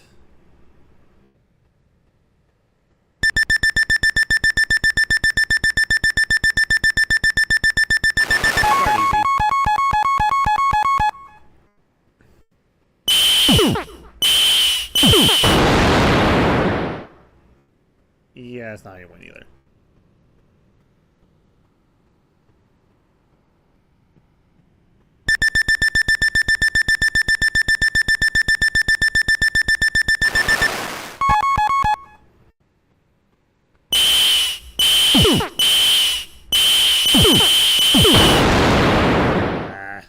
Felt like I was cornered. Couldn't get out of there.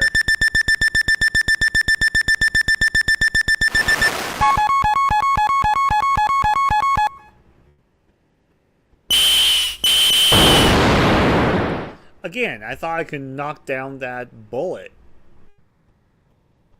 This time. Oh my gosh, that was a really ridiculously short game. I'm getting worse.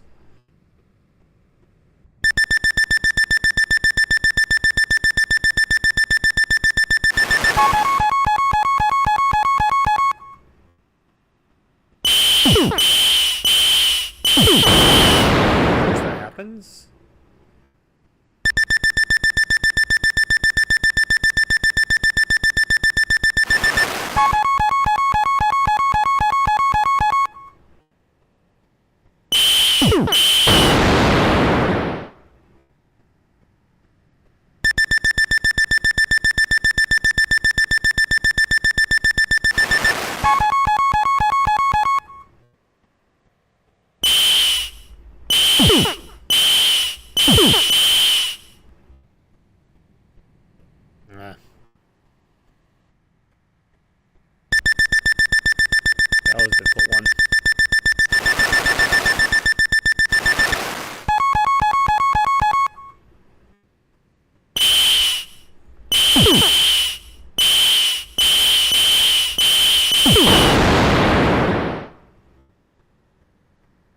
Yeah, that was better than last time, I will say that.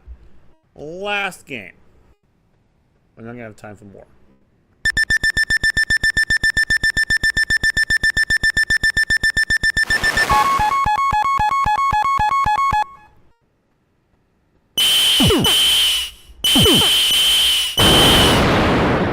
Fuck.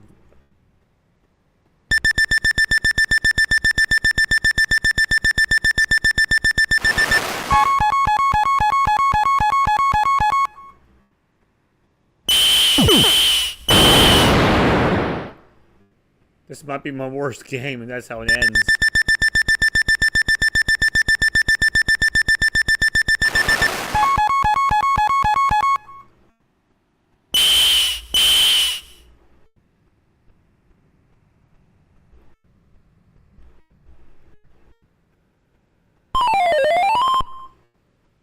Nice.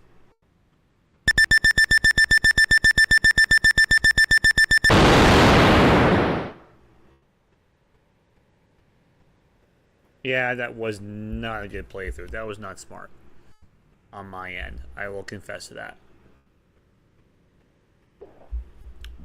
And with that, I think we're going to be finished with Lunar Rescue.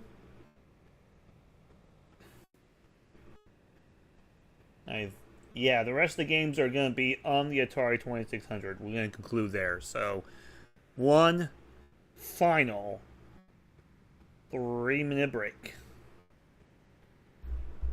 Give me a few moments and we will return.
Alright, we are back. As I said before, we are concluding today with the Atari 2600.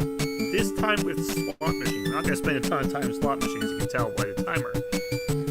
David Crane developed the game, and this one has a similar outcome, but it's Human Cannonball, which you played earlier, where this was one of the first games in the lineup to be discontinued. So obviously it wasn't super popular, but obviously got itself in a ton of collections, such as this Atari 2600 Mini. So, shall we?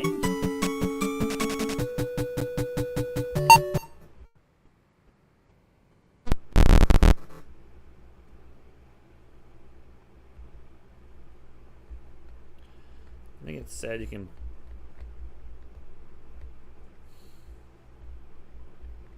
use this. If I use the joystick, let me double check. Sorry about that. Go back to the. Hope it's not paddle. You use the joystick. Well, some of these are just a little confusing as to what slots you already use.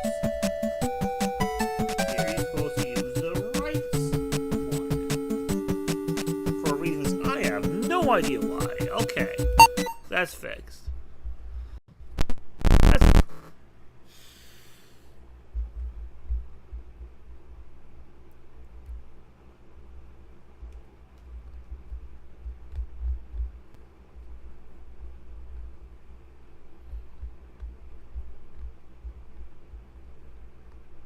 Still don't seem to be able to make bets.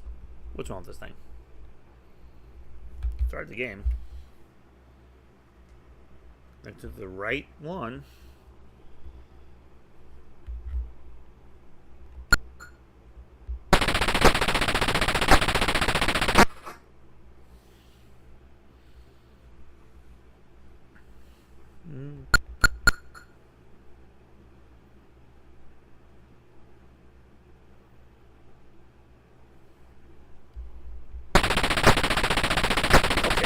Not intuitive. Use the joystick to start it. I guess it kind of makes sense. You're doing the lever.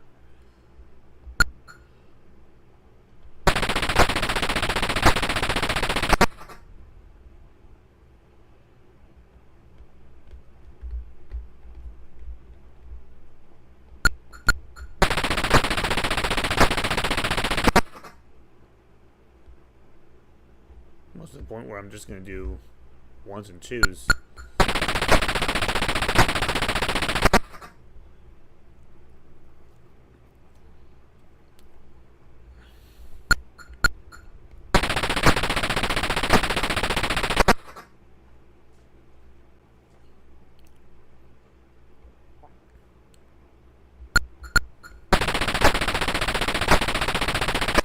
Ah! Last three little ones. At some point, you're gonna have to do something good.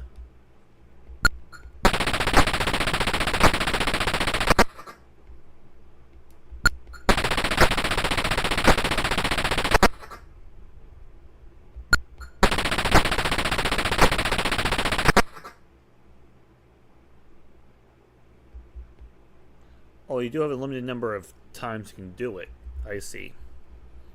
But you lose every time. That's weird. Okay.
Don't say I didn't try. I wanted to get to 100, and I was kind of trying to say, hey, it's not my money. I would not have been that aggressive if it was my money. Yeah, but only once did I actually get a good outcome. I feel like that's kind of a rigged slot machine. Let's see what's next.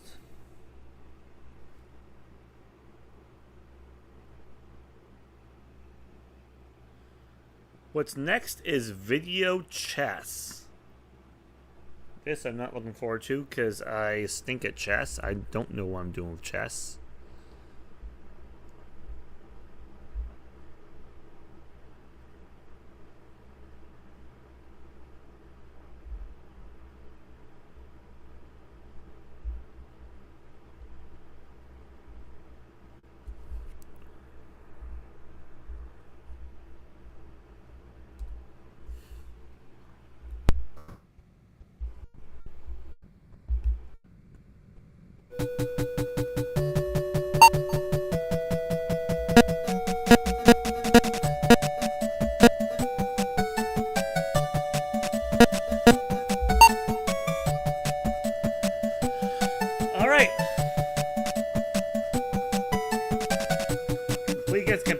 Classic game of chess.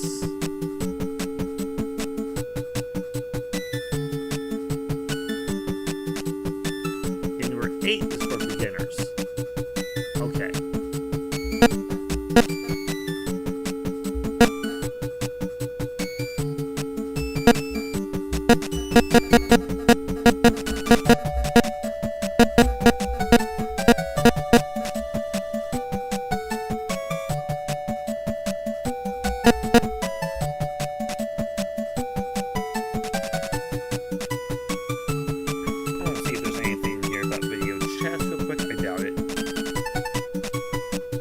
There is actually, so let's talk about it.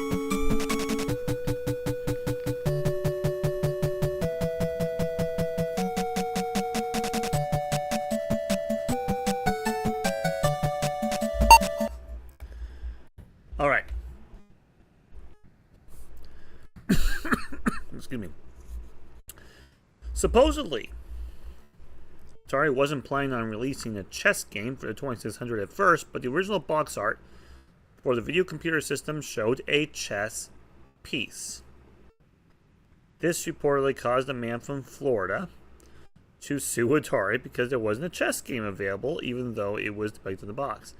It doesn't say whether the story is true, but even Atari programmer Bob Whitehead said later in the interview that he wasn't aware of any lawsuit. Video chess was quite a feat of programming. The cartridge displayed a top-down view of the board with a blue background. Through an on-screen cursor you use to select and move pieces. It wasn't the first chess video game.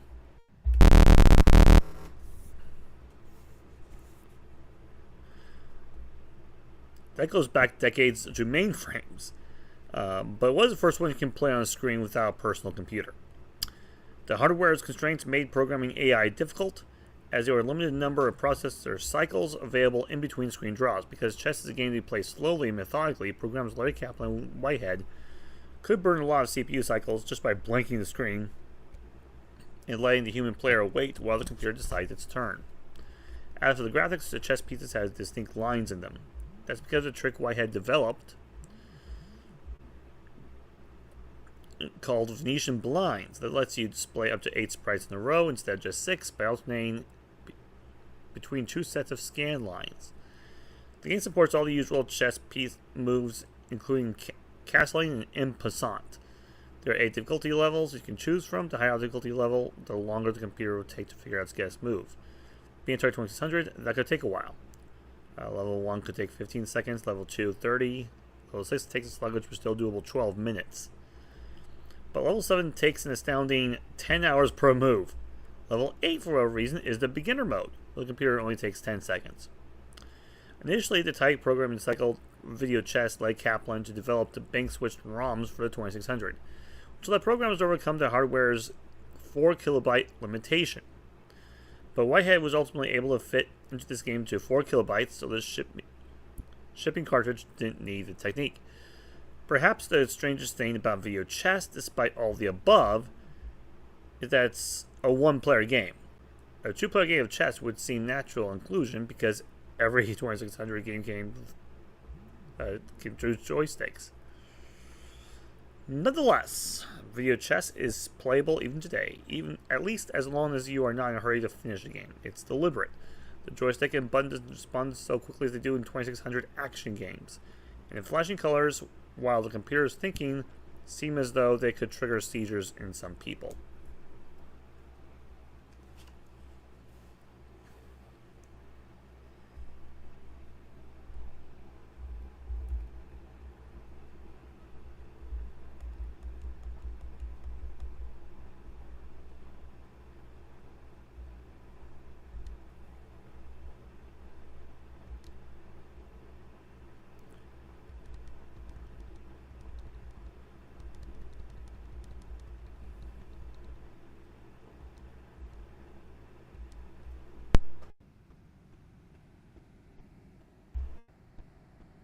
Let me check something.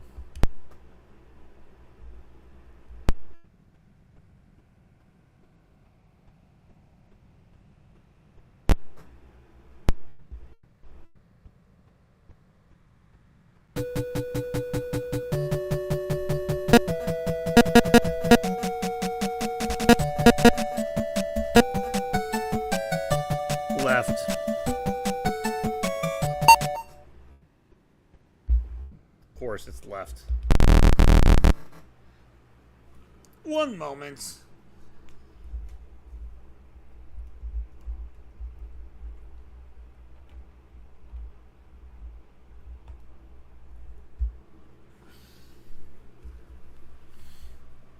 The last game of player one had to be on the right position. This game has to be on the left. Okay.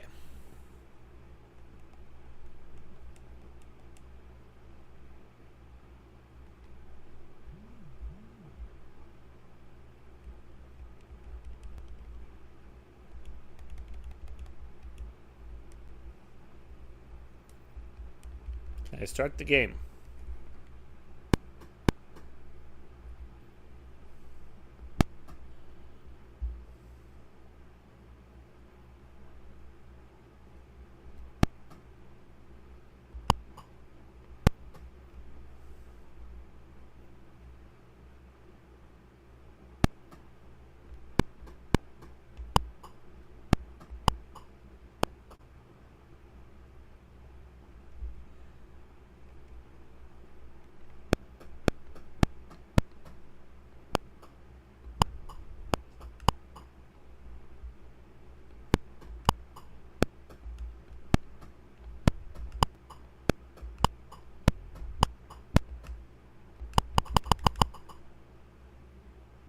Unless I'm white.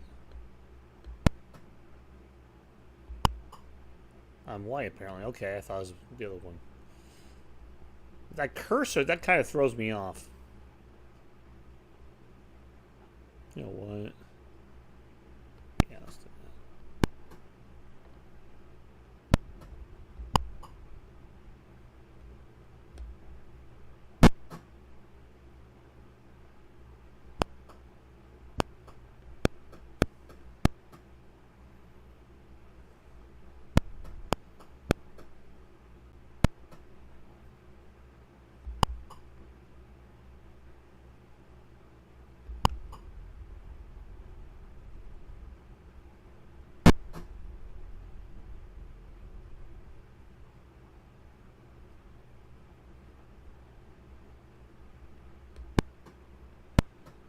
Hmm.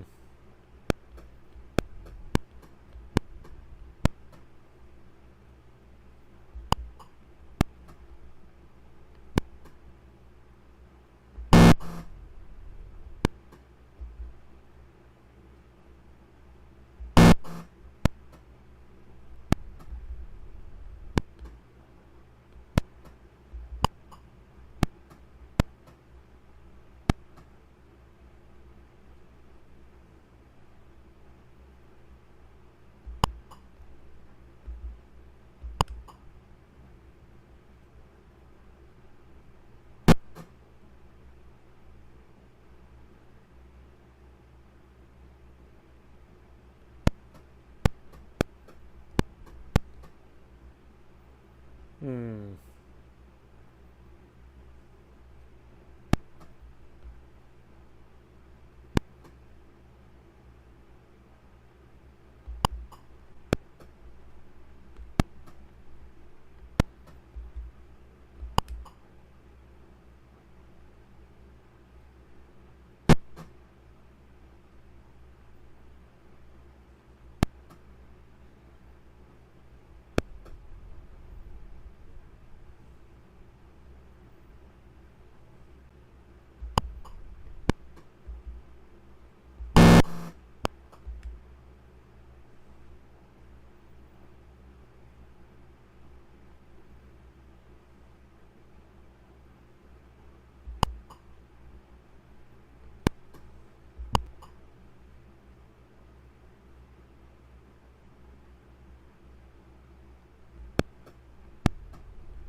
Hopefully this is easy to see. I don't know how to really play chess.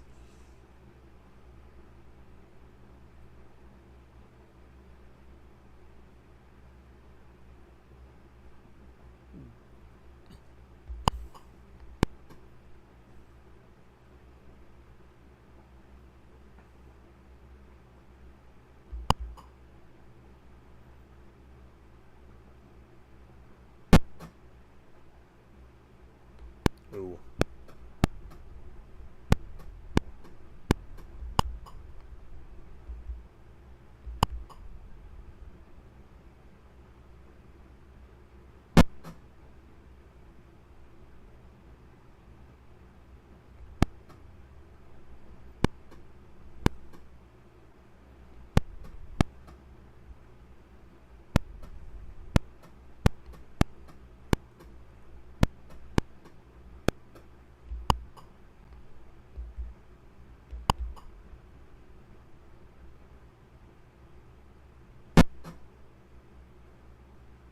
Who did not see that coming?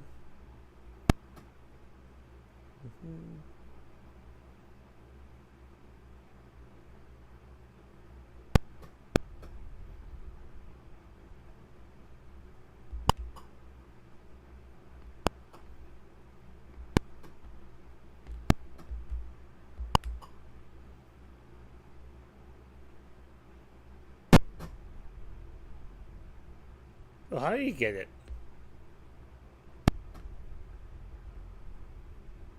Because I don't know my... Again, I don't know my chess moves.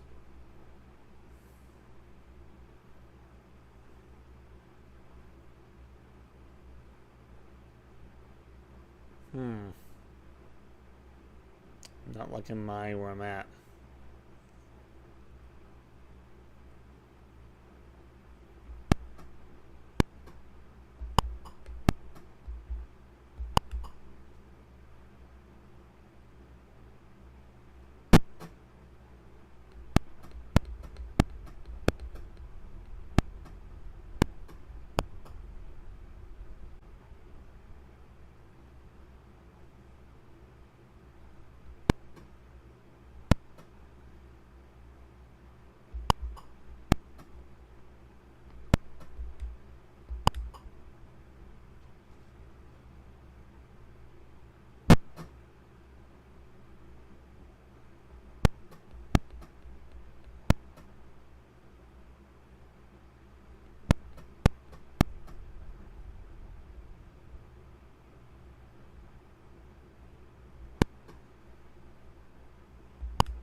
Okay, I don't think I have a winning move, so I'm just gonna... You know what?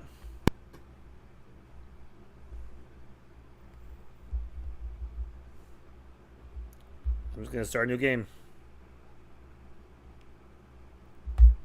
I know when I've been defeated. Give me a moment for a...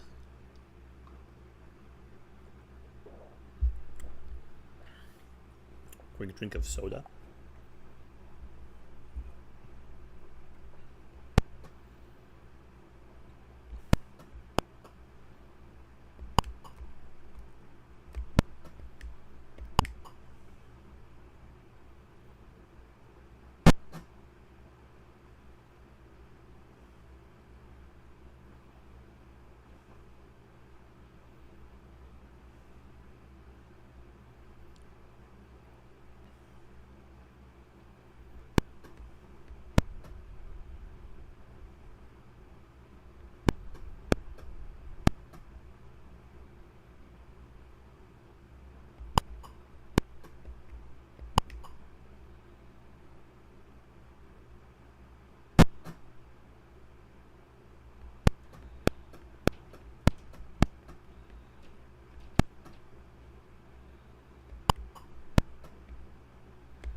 Ah.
I'm trying to explore my options. I'm trying to see what I can do here. I feel stuck in a strange way.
how to get rid of that person.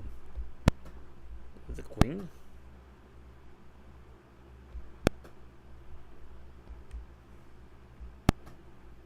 Good, let the clock run out. And move on to, what's that next game?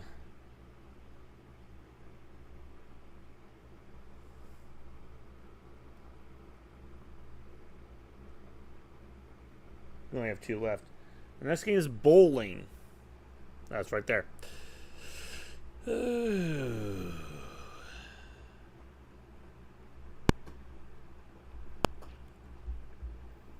then we'll finish off with game number 4, Canyon Bomber. This is game number 32.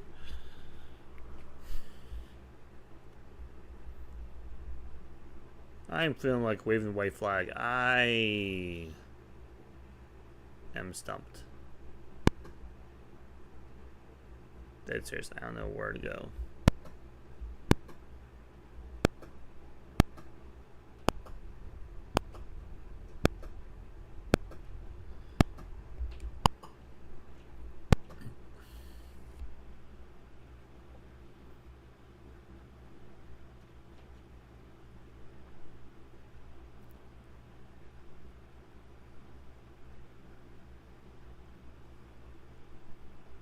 Because none of these seem to be able to go sideways, but that one can go sideways. And that's what's throwing me off.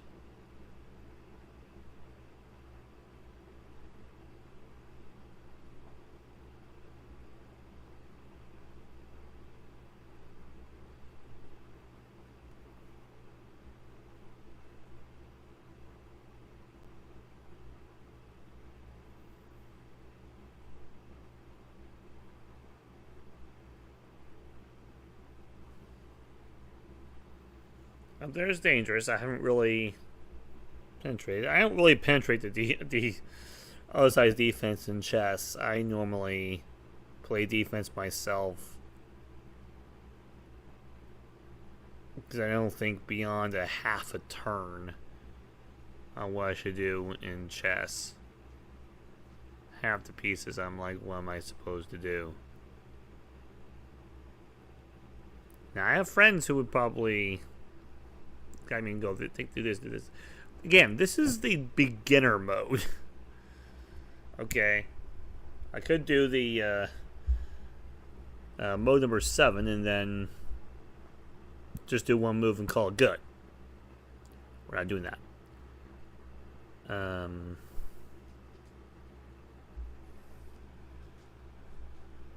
Plus, I don't know if anyone would do that mode because that makes the computer super intelligent. You're not going to beat the computer.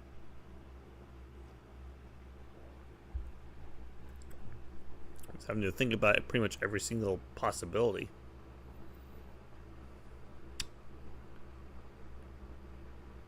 Yep, I'm using up the clock. We're going to move on to bowling. Let me see what I got for bowling.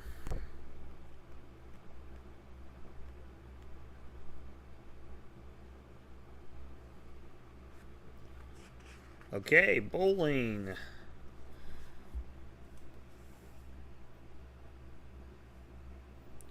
Okay, this is interesting because the book has bowling as a game released in October 1979. I have the game released on January 26th, 1979. So that made it. So again, like, what are the games, the actual order of these? It depends who you ask, I would imagine.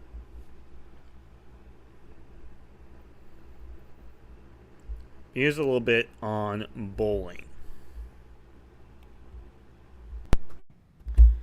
One of Atari's better early efforts at sports games was bowling, which Larry Kaplan programmed in an Atari release in 1979. The play field depicts a side view of a bowling lane. That makes sense, doesn't it?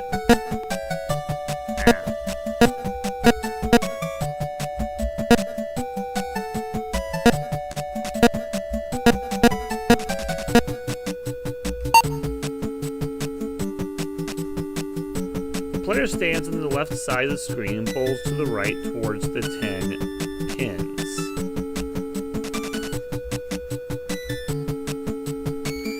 player graphic is neatly detailed.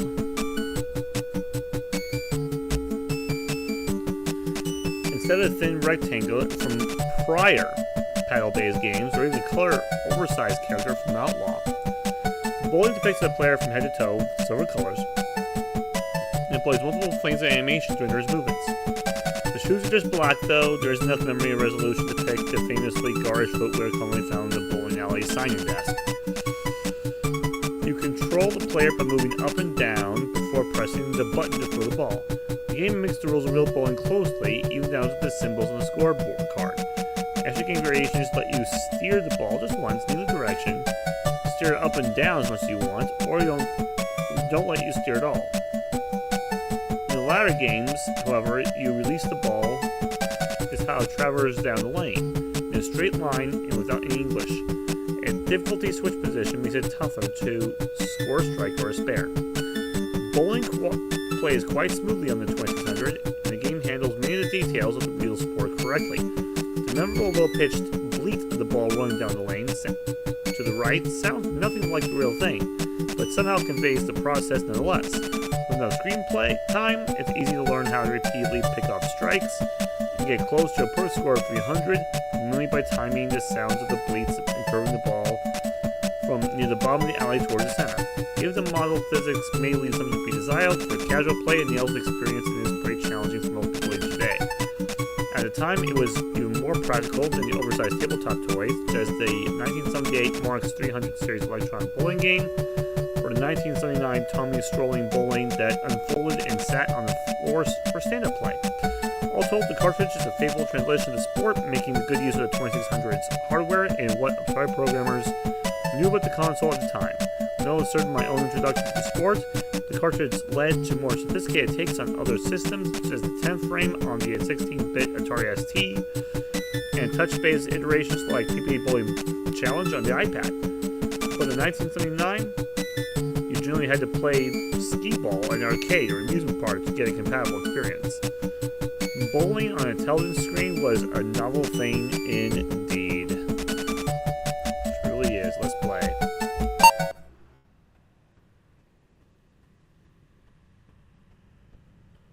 Actually, we're gonna keep forgetting to look at them.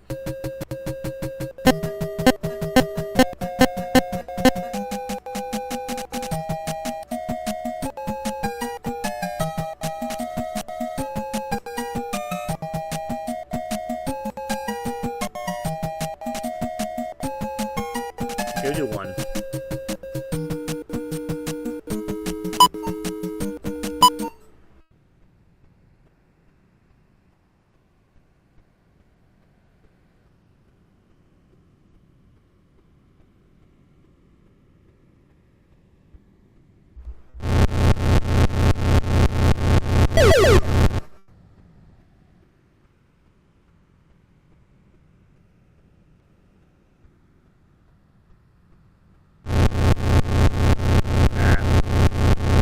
Gutter ball.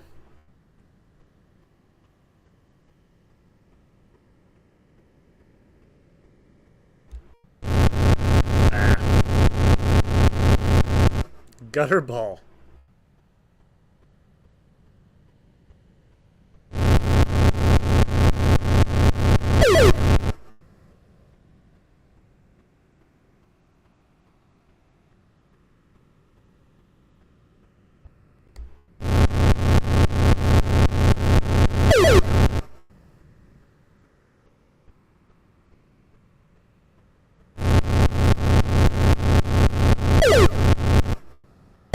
For spare.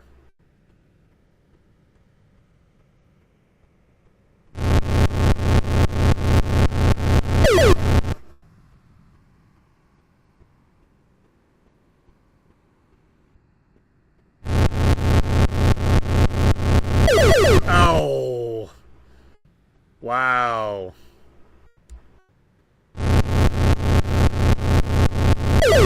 Oh. Missed the timing on that.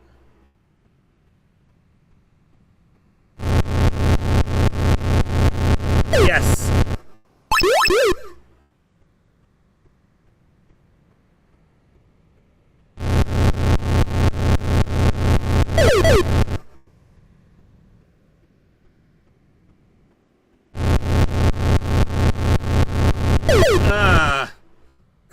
the middle. How is that possible? Okay. Oh.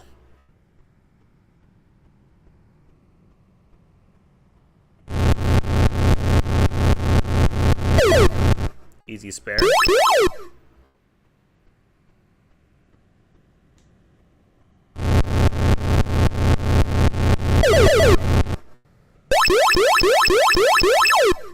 That's my first strike.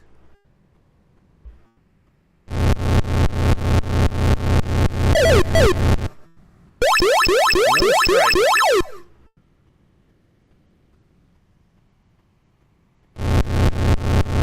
For a turkey. Oh.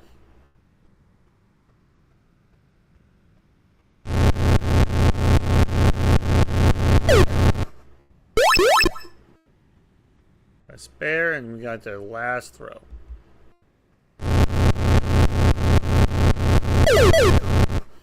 All but one. That is game 142, which for a first time on this game, that's not bad. Honestly, that's not bad. That's definitely better than any bowling game I've ever done. I think my best game ever was like a 120, 130, and I haven't bowled a game that good in a long time. Lately, my bowling games have been like a 40 or 50. I've been pretty bad. So, I think we only have one game left, and that's Canyon Bomber.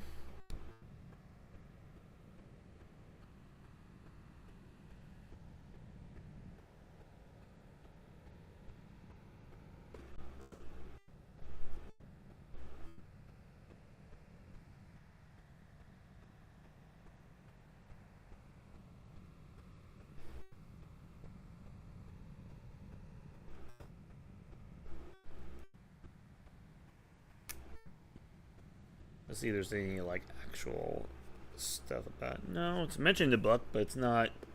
There's no specific section on it. So there's nothing to add.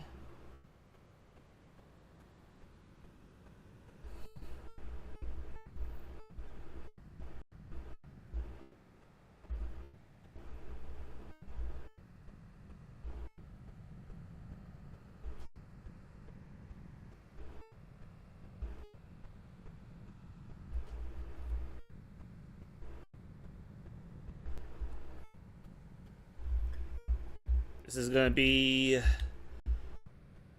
the first time we'll have basically a repeat game. This is basically game 4 all over again. So we played this in a previous episode.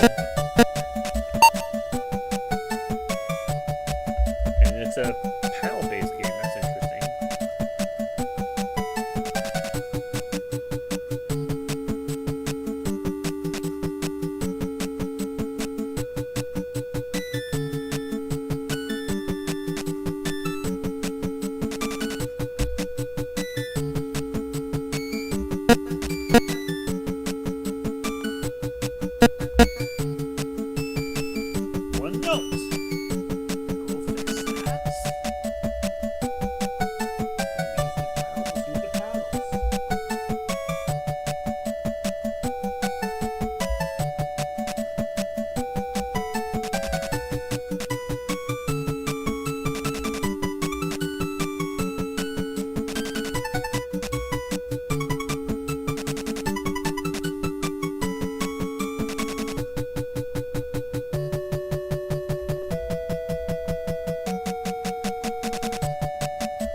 for real.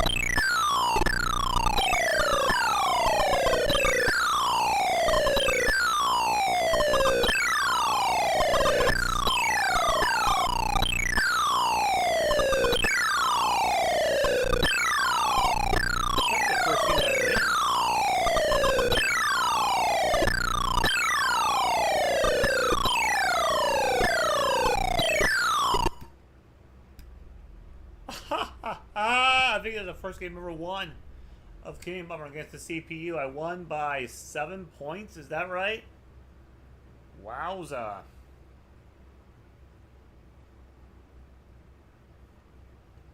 I will take that.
Get there.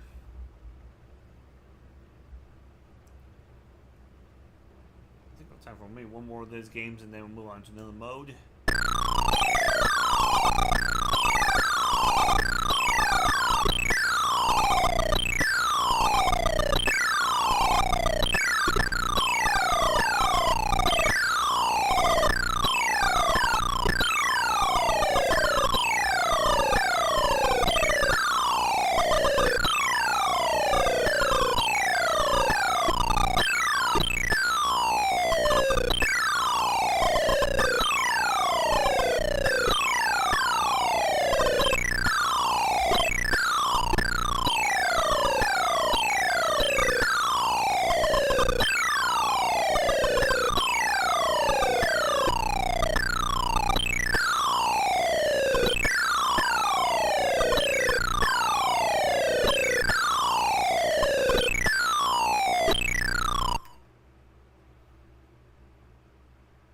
I didn't quite win. So I've won one, and then...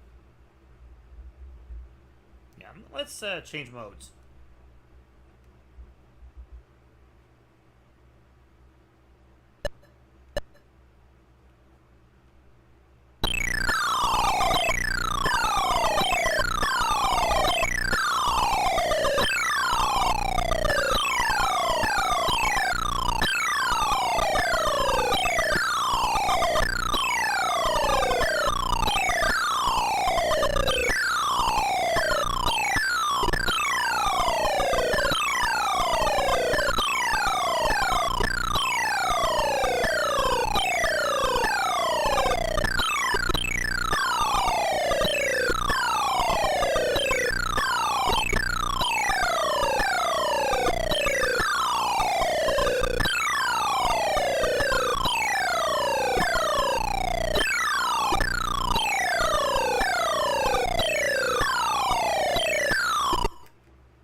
I was trying to start a comeback, but just not enough time.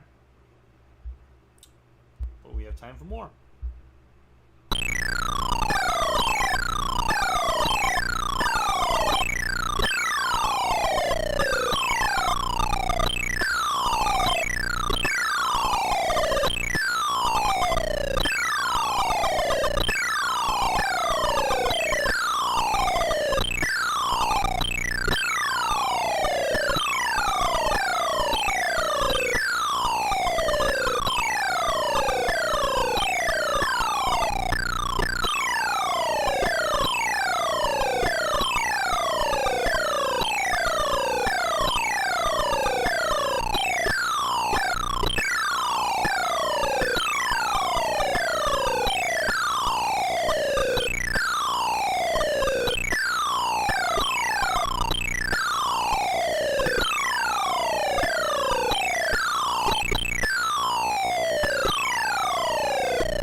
got beat at the end. That was a good one. That was a really good one. Feeling pretty good.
Was not a good one.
The first time I saw the game end when I was still in like a trajectory. Like I was still making a move. And then bang, game ends.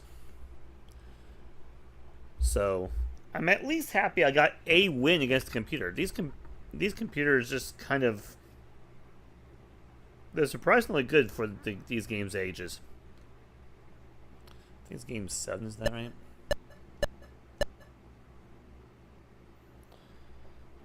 So, last one. This is how we're going to close out the evening.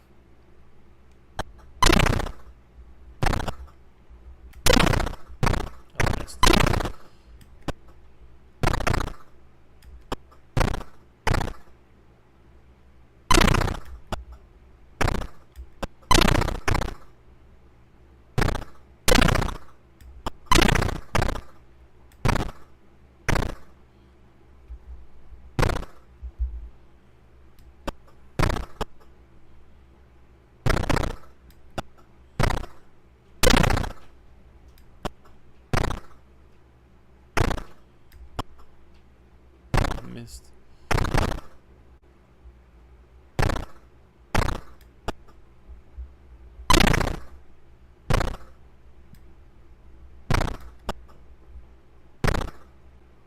How did that miss?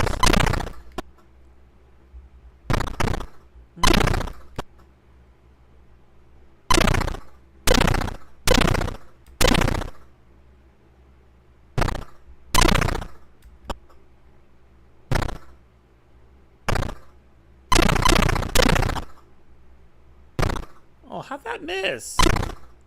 I hit him. I'm pretty sure I did. That one definitely missed. I'm not going to anticipate that.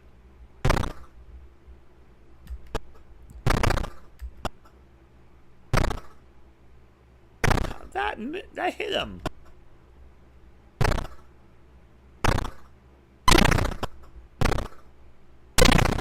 Ah. Oh, that's 2 misses.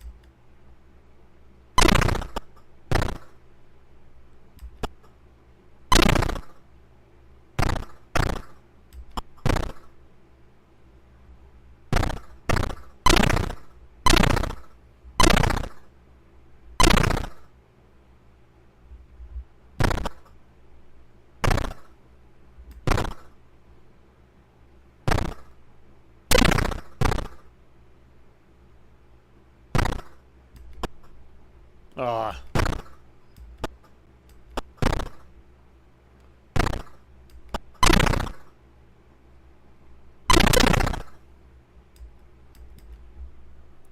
Those will get you 1,000 points, and I was not even close. So I'm probably not going to win today, at least in this variation. Oh.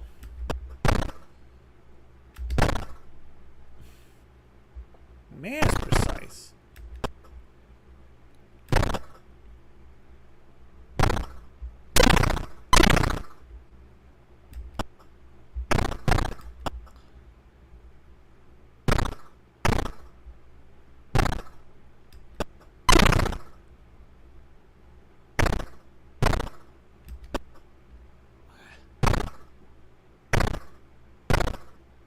Ah, I didn't get a chance at it.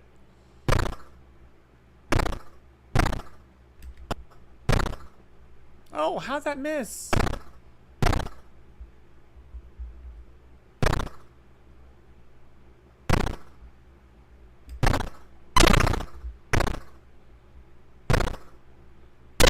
Ah.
Oh man, that would have been lucky if that hit him.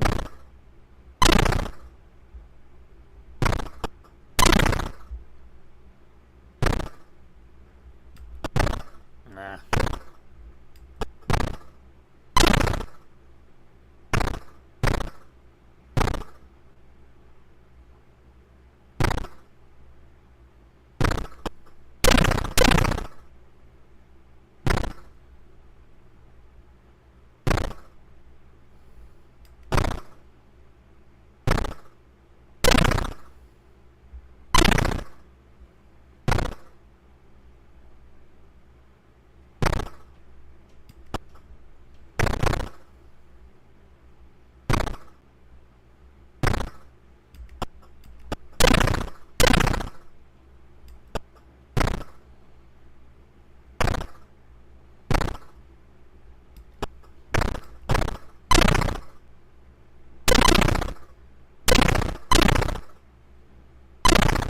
Next game. Time's left. Yeah, we're not gonna have time to do another one, so I believe, if I'm correct, that is how we're gonna wrap it up.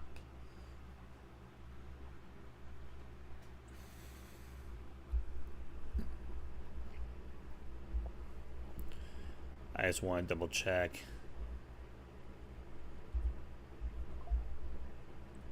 One more thing, because I'm trying to go just to check in my memory. Is going correct, and then yes, I'm realizing it's all ticking on the left side of your screen. But when I'm playing, that's not always what I'm paying attention to.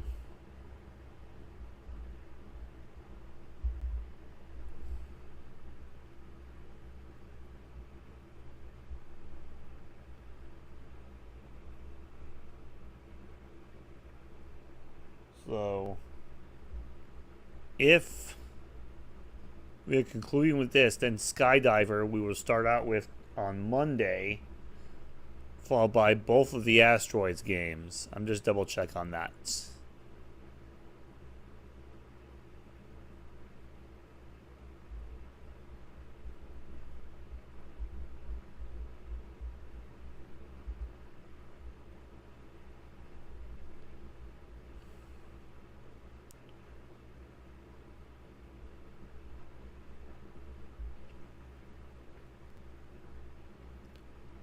It's still loading. Skydiver. Yep. That is where we're going to head off. That's all I needed to know. So there you go. We finished off with King Bummer, game number 4. Bowling was game number 33. So basically, 34 is next, and 34 is Skydiver, with 35 being the true Asteroids games.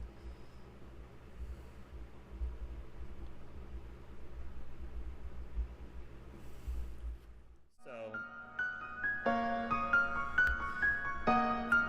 yeah, so in case you haven't noticed, yeah, we've mostly been Atari, but we just got Taito today,